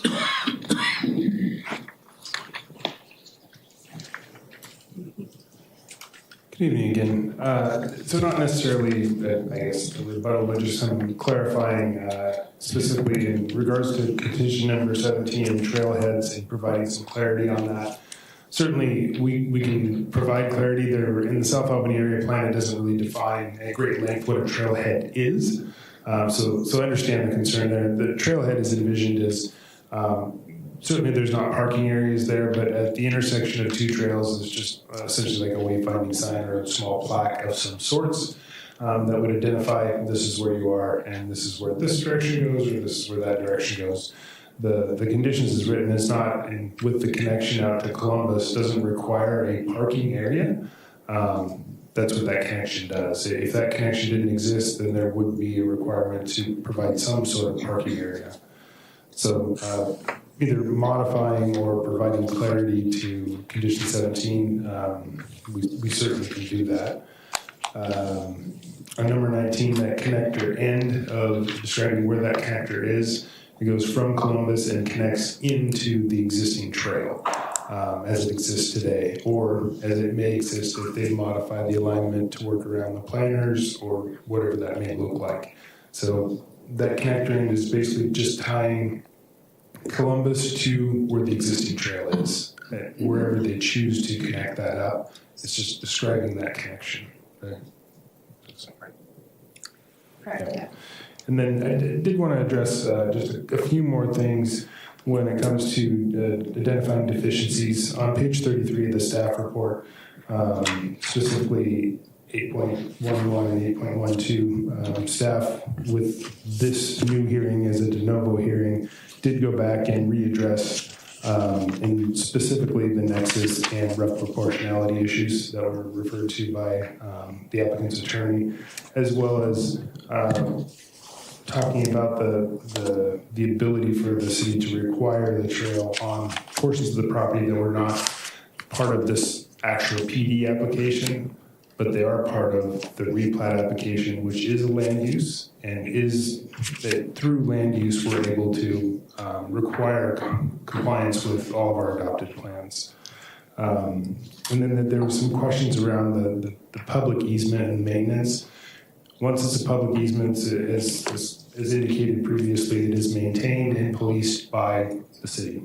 I think Councilor McLeod addressed that. So happy to answer any other questions the council may have. Councilor McLeod? Thank you. So, excuse me. Earlier we heard the applicant make reference to a new location for the trail. having it in one place instead of another. But it sounded like earlier you were saying that that's not an option, that the easements, both easements are required. Can you restate that for us, please? Correct. It's shown on the South Albany area plan. I believe it's on page 27 is the map, and then on 26 is the narrative for it. It actually, this trail is part of it's referred to as the Oak Creek Loop Trail. So in order to make a loop, and it goes on both sides of the creek, and then shown in blue on that same map on page 27, there's the Oak Creek Connector Trails, and this runs throughout the entirety of the South Albany area plan. So it has a path that runs on the north side of the creek and the south side to create a loop. So the entire community can enjoy a loop around Oak Creek. So when they're contemplating just dedicating an easement on the south side of Oak Creek on the existing Mennonite Village property, when development occurs on that property, that will be required as part of the plan already. So it's not an exchange. It's required on both sides. That's what makes it a loop trail. Hopefully that answers the question. Yes, thank you. Council, any questions or comments? Councilor Thompson? Sorry to kind of get in the weeds on this, but Can you use your microphone? oh yeah. Sorry to get in the weeds on this, but the on page 33, could you point to me where you get into a discussion over the concept of or the nexus of what the lawyer was talking about, the nexus of need or whatever, and proportionality.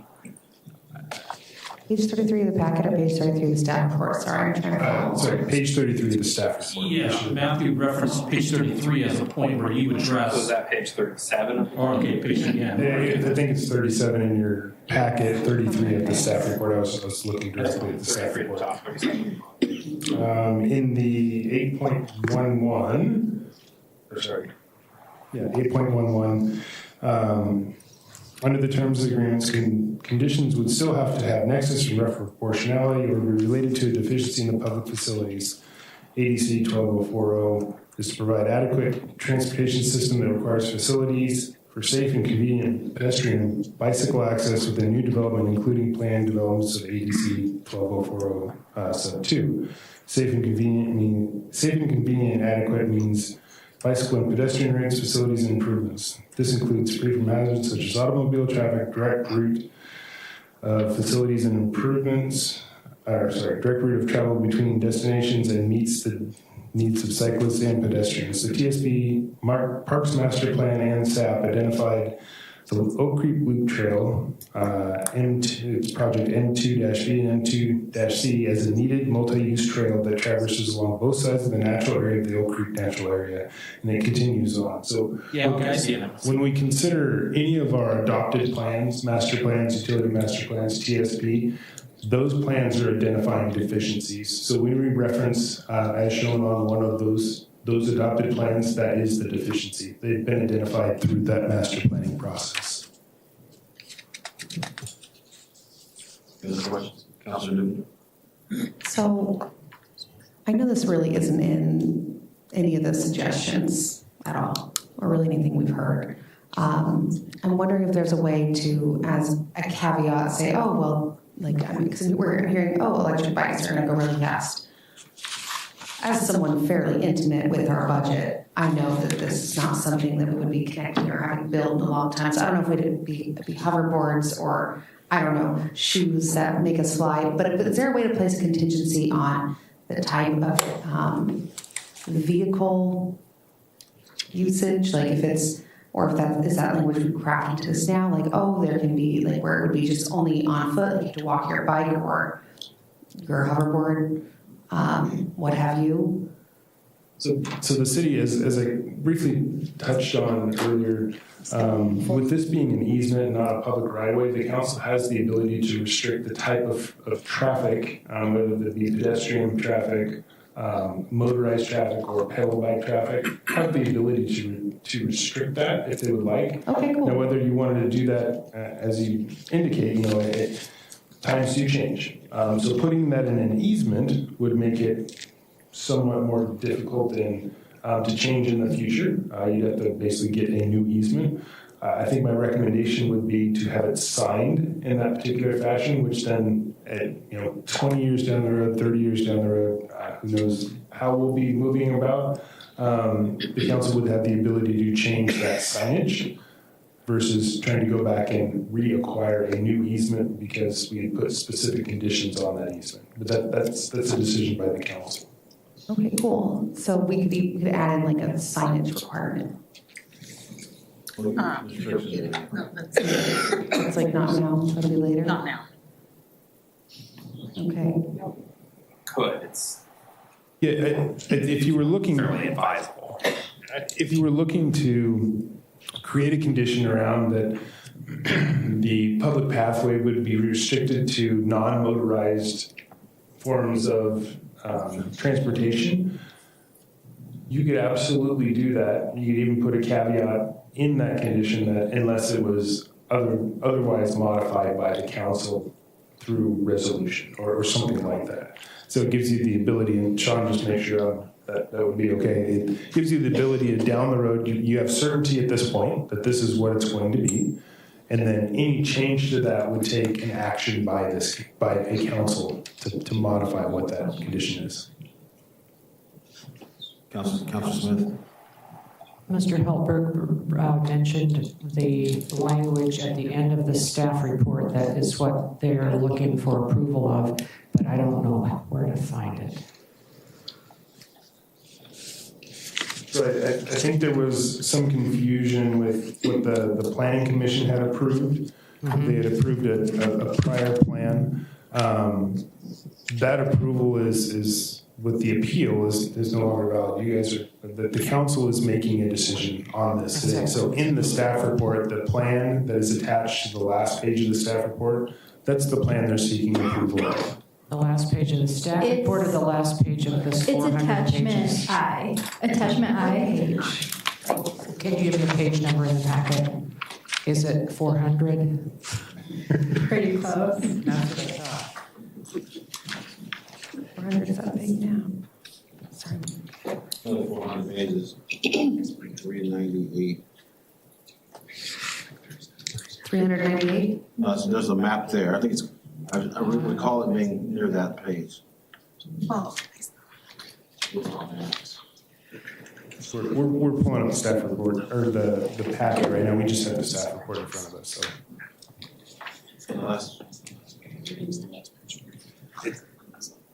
It is the last page, so would that be 398? 398, yeah. 398 is the fire marshal's recommendations, which are attached to building recommendations, which are attached to planning recommendations. So it's got to be in here somewhere. I believe that's page 142 is attachment I, is what I have it as. The last page of page 400 is the applicant's updated submittal with the different phases and the removal of the public trail. Page, what did you say it was? 142. It looks like it's a map, but it's labeled as attachment I and is between H and J. The internet's a little slow. Give me one sec here. Yeah. Okay, so attachment I was what was submitted at a planning commission in to amend the location of one of the roads and one of the duplexes to avoid a wetland. But it included the trail. So the maps on page 400 and the page and attachment I are slightly different, as one includes the private or the public trail, the other one does not.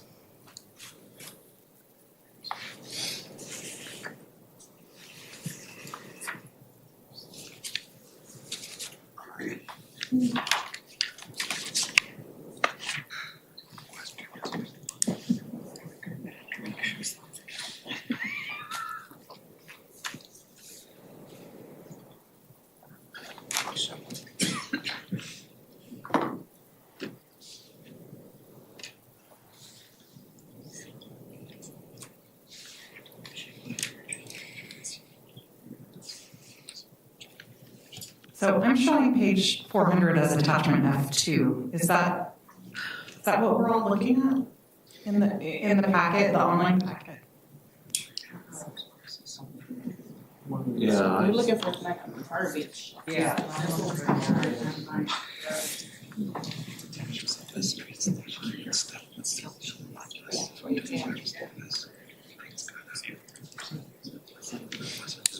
Maps, yeah. Whole section's maps.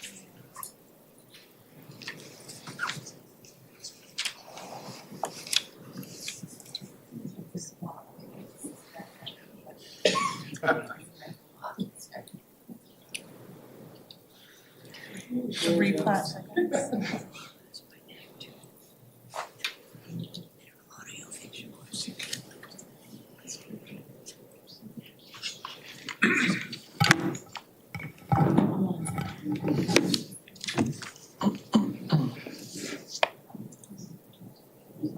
This is locked out.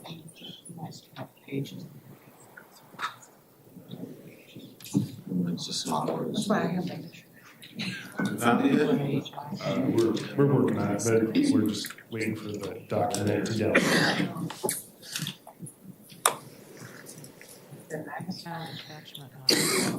I just wanted to. It's all maps are there. Yeah. Maryland Oh, phones. there's H. Okay. Page I. There's page 12. What page you have it on? Attachment I is 142. Page 142. And it's a map. Carolyn says, yeah. It's a map. Yeah. Yes. You had some verbiage or something. No, we said we'd look, it's like a verbiage. Yeah. It's one page and it's a map.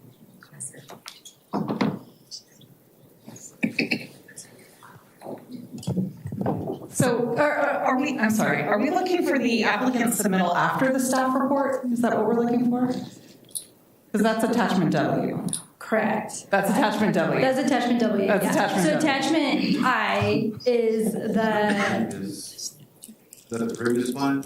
so the original plans had a road alignment and a duplex in a certain area that was a wetland. And so at one of the previous hearings, the applicant submitted attachment I. The planning commission had approved the original and not attachment I. So we included it here as, and that only affected phase 1 of the 3 phases of the development. Since then, there is additional submittal, which is W. But that Page came, number for that. So, Attachment W is page 373 of the packet. There's a letter from Melody Ball.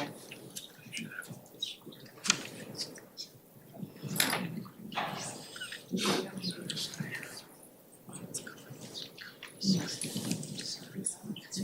a letter from Melody Ball. Oh, I forget. This is.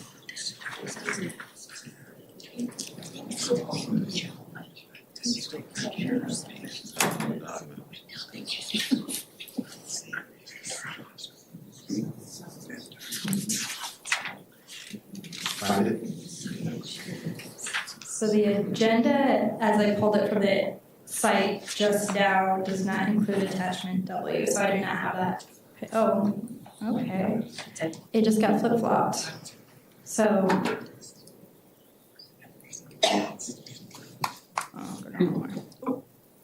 Okay. So are you looking at the one with the colors on page 369, which has the zones? There's a few different maps that have been submitted. I'm sorry, I just want to make sure. So I'm looking at the printout from Friday morning that staff gave me. And that shows attachment W is page 373, which is not what's currently in the online packet, unfortunately. is that 373 now? No, it's not accurate. That's not the current page 373.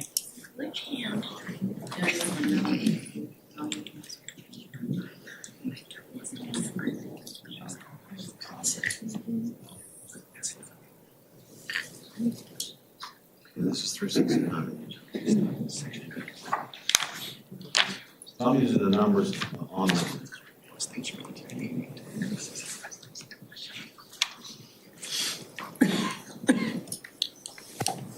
I'm looking at the applicant's submittal after the staff report that was dated November 6th of this year, and it's a letter by the Looks like page by the attorney. 365. Sorry? It looks like page 365. 365? Yes. Yeah.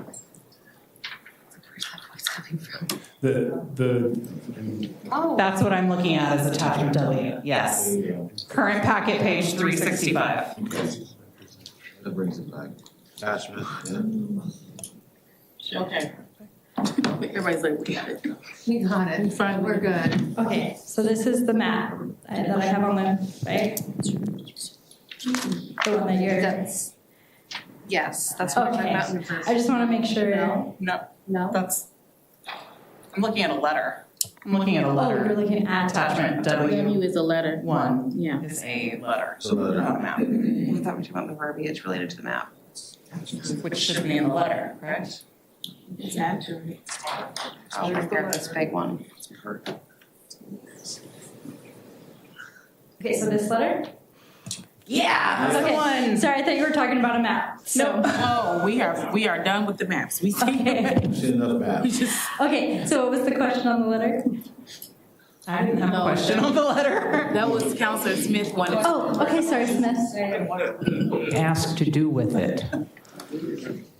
So you're being asked to approve this language instead of what we were considering, or what else is before us. So the applicant's proposal that's showing on your screen right now would not have them dedicating the easement for the trail. So if you look at the staff report on, I'm going to go down the pages.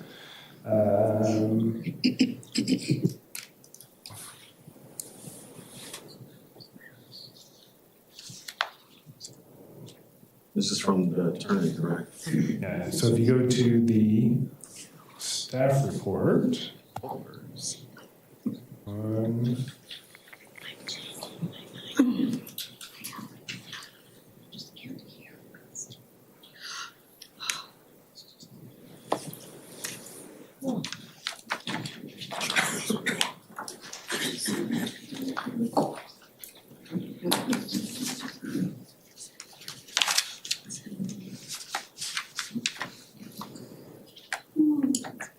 So this letter, attachment W, is the last attachment in the staff report. Is that what we're looking for? Is the last attachment in the staff report? I think Counselor Smith was asking for basically that last letter of what the applicant's asking the council to approve.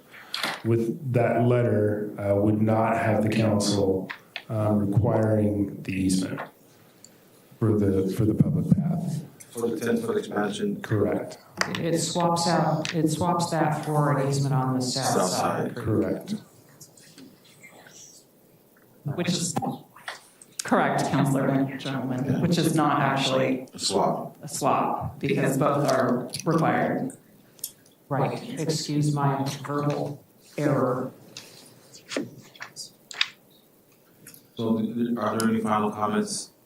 We're just providing some clarification, at least I hope. Sorry, the packets. Matthew, can you clarify for the council and maybe the audience too, the staff's opinion on the realignment of the actual duplex, the building they're talking about on there?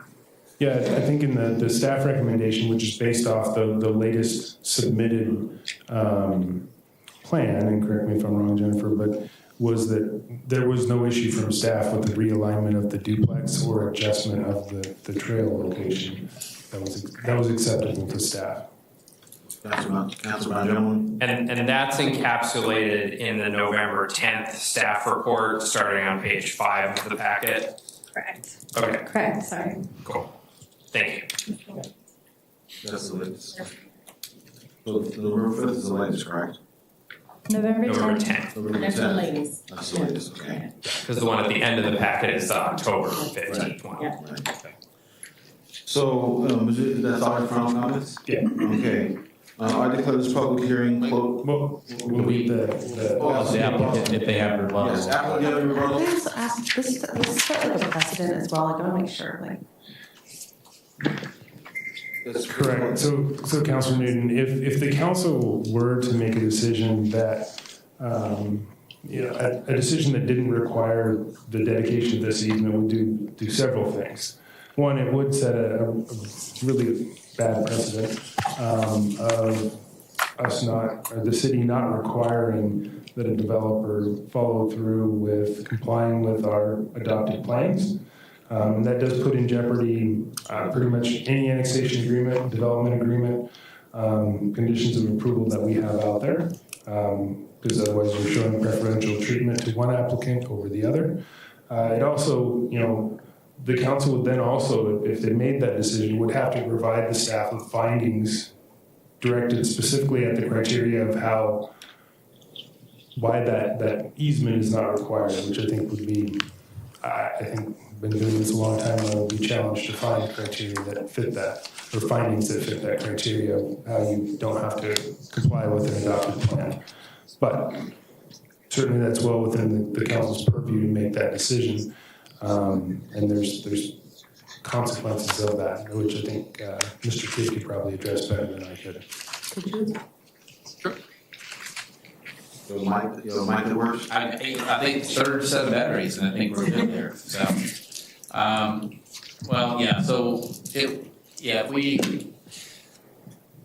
we went against what the adoption or the annexation agreements and development agreements were, the first question would have set a precedent, and the answer is it very well could set a precedent. And there are other applications or future applications out there right now that one in particular that I would love for you to go against your own agreements.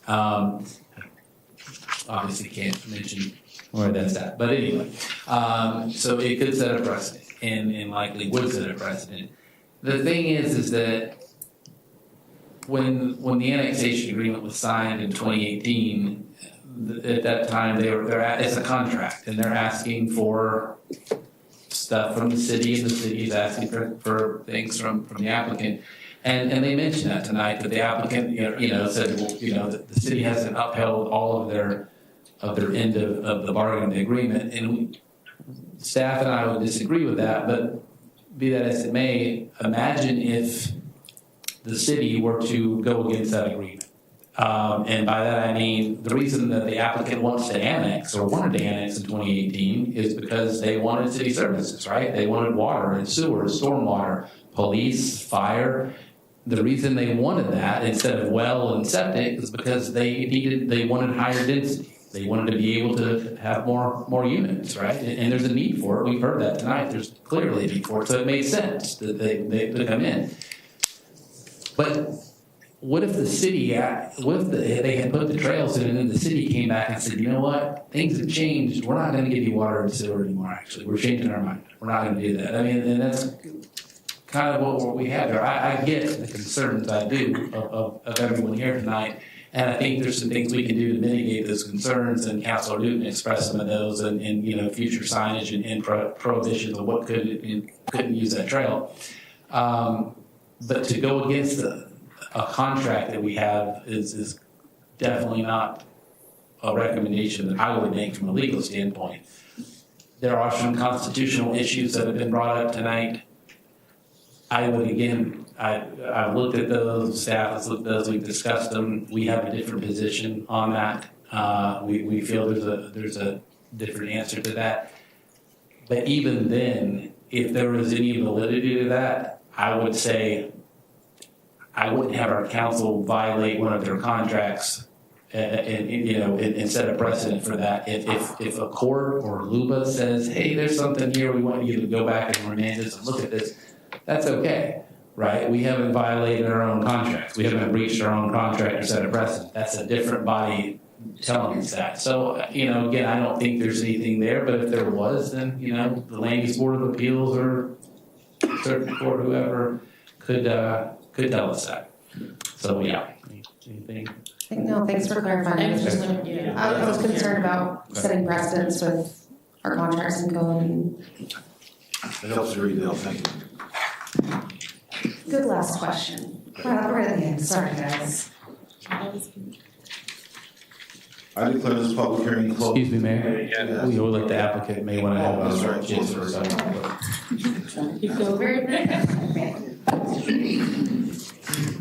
Good evening again, Mayor, Council. For the record, Steve Holter. To be very, very brief, I don't want to have to come back up here again.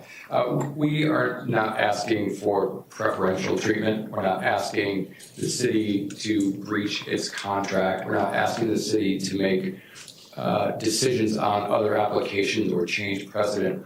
What we are asking is for the city to follow through on its end of the annexation agreement and follow the Constitution.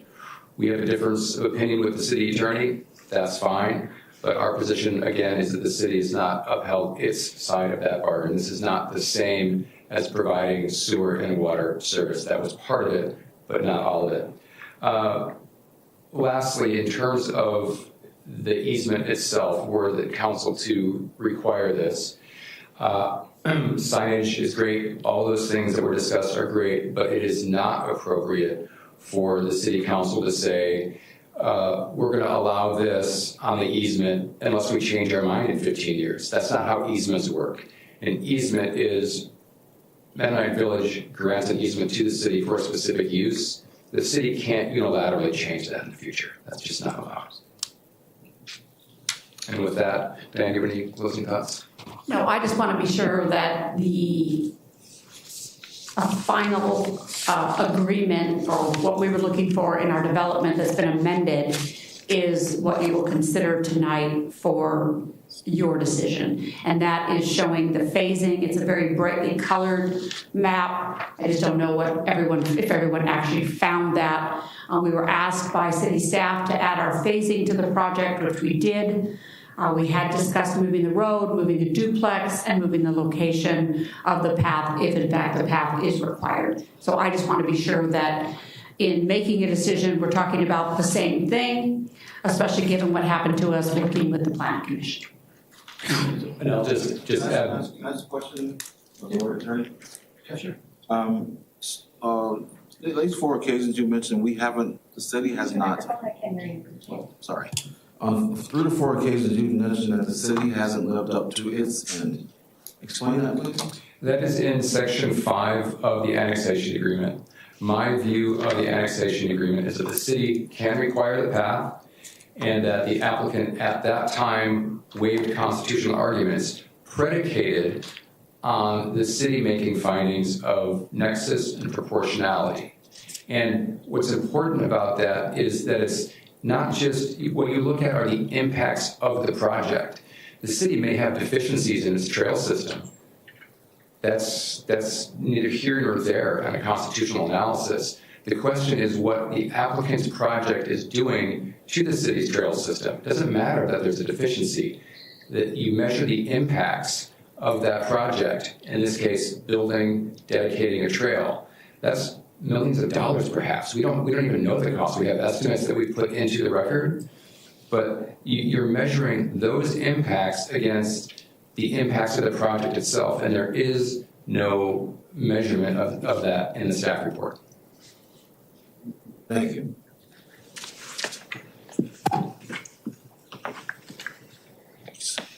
Staff, anything? Staff have anything? Good? No. Okay. I declare this public hearing closed at 8:38 p.m.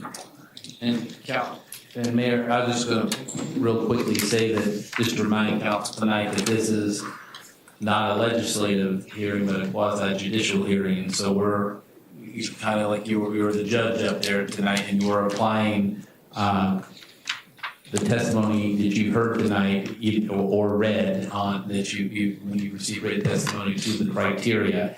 We've had a lot of testimony tonight, some of which was applicable to the criteria and a lot of which was not. And you should only consider testimony that's applicable to the review criteria that's before you and not stuff that it is not. I'm happy to answer any questions too. Any questions of the city attorney? Councilor Thompson? Yeah, so specifically what, or in general, what comments were not directly review, or kind of out of bounds? Well, I mean, I don't want to call out certain any individuals, but I mean, if we're talking about what the property used to be like, okay, and as opposed to what it is now, and things like that. So yeah. Okay. So council will deliberate, talk more about this? Councilor Thompson has his hand I up. will second, I'm reading the right application. Oh, So I will now call upon the council for deliberations. Does the council wish to discuss the case? Councilor Thompson. Yeah, what I've landed on is the fact that just like the Planning Commission meeting on this issue, no one has come to testify in favor. No one who was involved in the previous plans has come in favor of it. In fact, we all got an email from former Mayor Sharon Canopa, who was involved in some of those plans, detailing where they never contemplated this kind of trail through, requiring a trail through Mennonite Village. You know, we as a council have agency in this decision. We are given some suggested motions, which include denying, which I don't think anyone wants to deny. We want to see the units built in new phases.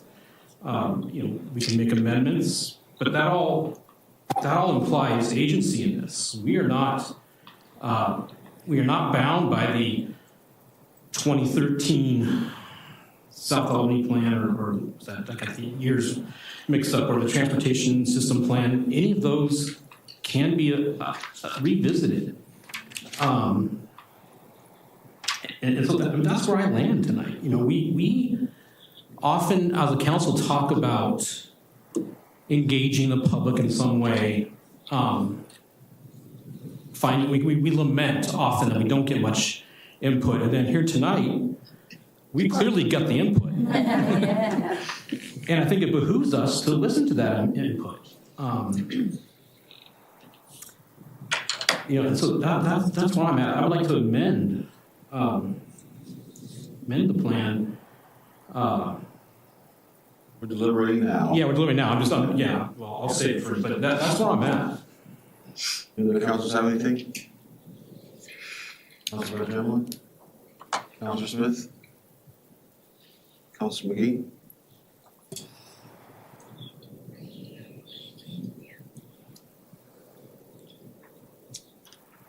Councilor McLeod? Thank you. I do want to thank all of the residents for your testimony, and I want to say that I've taken this matter very seriously. For a 400-page packet is no small feat, and so I made it a priority Friday morning to have staff actually print it for me so that I could make sure that I went through it with a fine-tooth comb and read every single piece of written testimony that you provided in the past. And I have done that. And I just keep coming back to the original agreements, the 1988 agreement that includes the path, the annexation agreement that includes the path, all of the documentation from Mennonite Village that they've known this path, this easement is there and will be there and has been there for the past 37 years. And that's really hard for me to try to wrap my head around wanting to change that it's the easement has been there for the past 37 years. And so I'm really struggling with this, and I'm having difficulty. And so I just wanted to express that. But please know that I have put a lot of time over the last 4 days into this 400-page packet to really make sure that understand all of the information. And so thank you for all of your testimony. Thank you. Councilor? I concur with Councilor McLeod. And I'm trying to figure out a way of how to soften things. How do we make it so that the pathway feels safe, that people feel safe in their communities? Is there a way to amend things in a way that restricts, motorized bikes or hover carts? I don't know what would be there when my kids are my age, right? I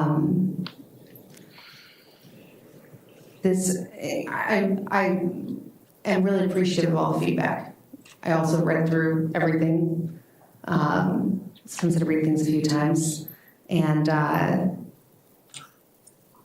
I'm really personally worried about the precedent factor, about setting a precedent with changing, going back on our contracts. That definitely opens up the city to,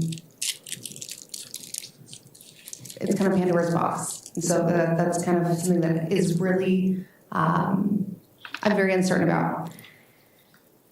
And I want to make sure that we're able to find a way to make sure that folks feel safe in their communities, and that we're able to make a path that, people feel like they can walk on and that they aren't going to get run over on. And so I'm open to, getting some language in the motion for that. Want to be full from. Councilor Smith? I also concur with Councilors McLeod and Newton. The Mennonite Village is in my ward, and I know a lot of you voted for me. There are a lot of people in Albany who can't vote for any of us because they don't live in the right place, and who don't vote for us for a variety of reasons. I'm here to represent all of those people. And I think of Albany as a community. The Mennonite Village is a community within a community. We're all part of the city of Albany. And I hope that you feel like you're part of the city of Albany and not separate from that, because we enrich each other with our different lifestyles and our different ages and our different points of view. I am concerned from the start about changing an annexation agreement or ignoring the 1988 agreement. If we do that, there's no point in entering into contracts, and that's probably taking it to a ridiculous extreme. But a contract is a contract; it's an agreement. I don't believe that this is the consequences of adopting these changes will be as dire as we're worried about. I'm the person who sees the black side of the cloud every time. I always look for the worst possible thing that could happen. And I live with little Mr. Sunshine, who sees it the other way and tries to temper things at home. So I certainly understand your concern. I really do. I've seen folks living in behind people's houses over and on the farmland at the east side of Deerfield. People hiding behind houses 3 blocks away from my place. It happens, and we get after it when we know about it.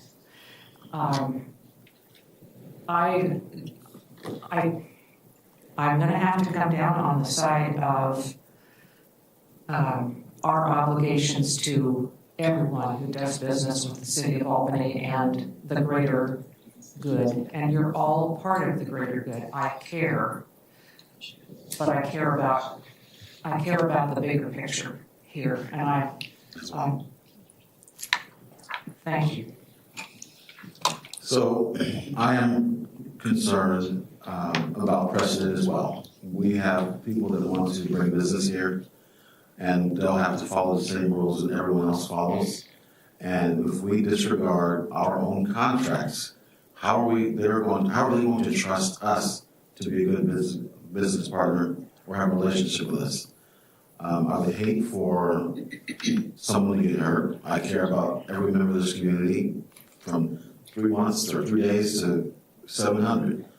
But we have to maintain documents, our guiding documents, our founding documents, our plans, our what we said what we're going to do. And so for me, I don't have a vote unless there's a tie. So I'm just letting you guys know it really was a hard decision it was hard to read the packet in the first place. But I think this is the hardest thing we've had to do since we've been on council. And so we put a lot of time into reading this document. We hear you. But for me, it's precedent. Because the next developer will come and say, well, they didn't do this because you let them out of it. We want the same dispensation, let us out of this. And so I hope the council has the decision in mind to support the city's long-term development and growth. And I'll shut up now. Council? I feel like we had something similar come to us a couple months ago about our downtown. It was a very upholding sort of the planning commission's ruling at that time, and it was a lot of back and forth, and there was a lot of testimony. And I'm reminded of that situation, and I'm reminded that me and another council were kind of in a minority about that. I don't think that's the case here. And I'm just reminded of that and being consistent in how we decide and how we move forward. Council, what would you like to do? I move to approve the proposed plan development, replat, site plan review for the felling of trees, the natural resource impact review, and the floodplain development review as conditioned under planning files PD 0125, RL 0425, SP 0525, NR 0125, and FP 0125. This motion is based on the findings and conclusions in the November 10, 2025 staff report and the findings in support of the application made by the City Council during deliberations on this matter. Second. I have a motion and a second. All those in favor say aye. Aye. Can we talk about them? It is proper to have discussion on the motion.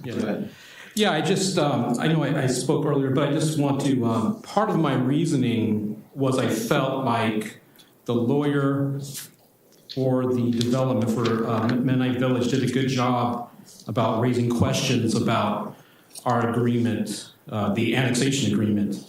And so that's where I come. I appreciate our attorney's viewpoint, but legal documents are fought all the time. And I think this was a very narrow case at which the city was not meeting its obligation. And once again, I'll say we have agency. We're not here just to sign off on what the staff does, put a stamp on it, say you're good. And I'll say once again, there's no one came in favor of this plan.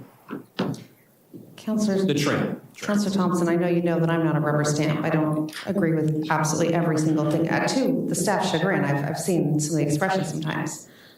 So I kind of resent that comment. But my question is that... I'll say it once again. Oh, go ahead. No. I was saying... Go ahead, finish your thought, please. Well, no, I just, I heard some arguments for the trail from council. That's it. This has been in the news.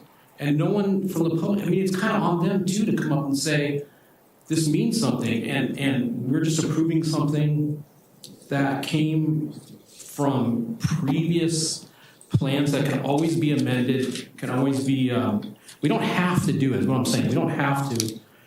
It's our choice, and it sounds like I'm going to be the only one, but I just want to impress upon you maybe future, we have the ability to question, we have the ability to revisit. I do think that we do that, though, and I would say that you said that everybody that's here has come against it, maybe because they feel outnumbered. That's it. Maybe people, individuals who are want this and they're just not here. And Hold up.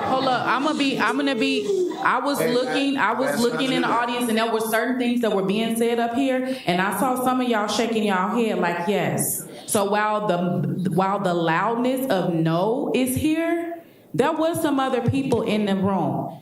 And I'm just gonna say, they may not want to say anything, but I was looking. I've been observing this entire time. And when people feel like they are in the minority, excuse me, I'm not done. When people feel like they are in the minority, they don't like to stand up and be the different voice in a room full of no. I'm just saying that. It's uncomfortable. So while I get where you're saying like, where were those people? Yeah, where are those people? But they probably didn't feel comfortable enough. And I don't want to negate that conversation or that. I understand what you're saying, and I'm just saying when we make decisions, we need something to go on. Sure. And as someone who sat in meetings on the school board, being the lone voice over and over again, it's important. It's important. It would have been a lot easier for me on many occasions to keep silent.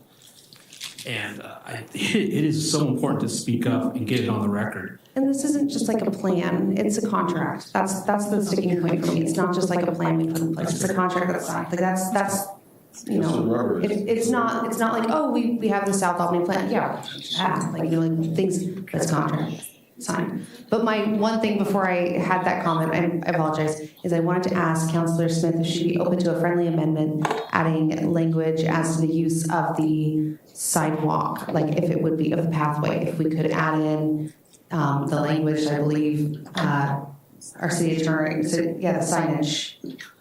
If we could add in, I'm not sure how that would work or how we could get that in. Currently, a motion and a second on the floor. Yeah, we do. But I'll just clarify. I think that what we heard from staff was if we put that language in the easement itself, it means anytime you ever change it, like you were giving an example of if your shoes let you fly or whatever, then we're going to have to come back and do a new easement. And so when we pass the easement, the council at any time, at your discretion, can say, I want to put up signs this next month that say no motorized vehicles except for mobility devices. Or if things change and those are no longer around and there's something newer and better, except for those or whatever. So we can change the signs as things come up. Could that be done afterwards, or would that be like in 40 years when the path is actually? It could be done every council meeting from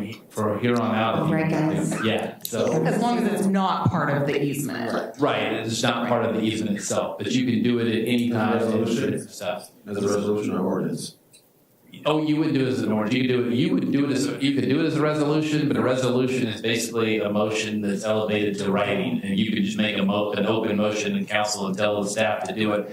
Similar to how we did the flashing lights on North Albany Road. Not going to bring up a bad topic tonight on that, but it would be the same. It would be something similar to that. So. Van Dremlin. Councilor Van Dremlin. Yeah, I just want to say that I do not think that including language in the easement itself is advisable. I work with easements a lot. Easements are perpetual. Extinguishing an easement is a whole thing, and then you don't necessarily have a willing other party to grant a new easement. It's an operational decision about the path versus the language in the easement that we want to So we can do separately. Yes, thank you. Okay. We have a motion and a second on the floor. We've had discussion. All those in favor say aye. Aye. Those opposed say no. No. Thank you. Council. One no. I thought I heard a second. I heard one no. No. Just one. I'd like to ask for a roll call, please. Can the roll call, please? Councilor Smith? Yes. Councilor McGee? Yeah. Councilor Newton? Yep. Councilor Thompson? No. Councilor Van Dremlin? Aye. Councilor McLeod? Yes. Like motion passes 5-1. Thank you very much. Thank you.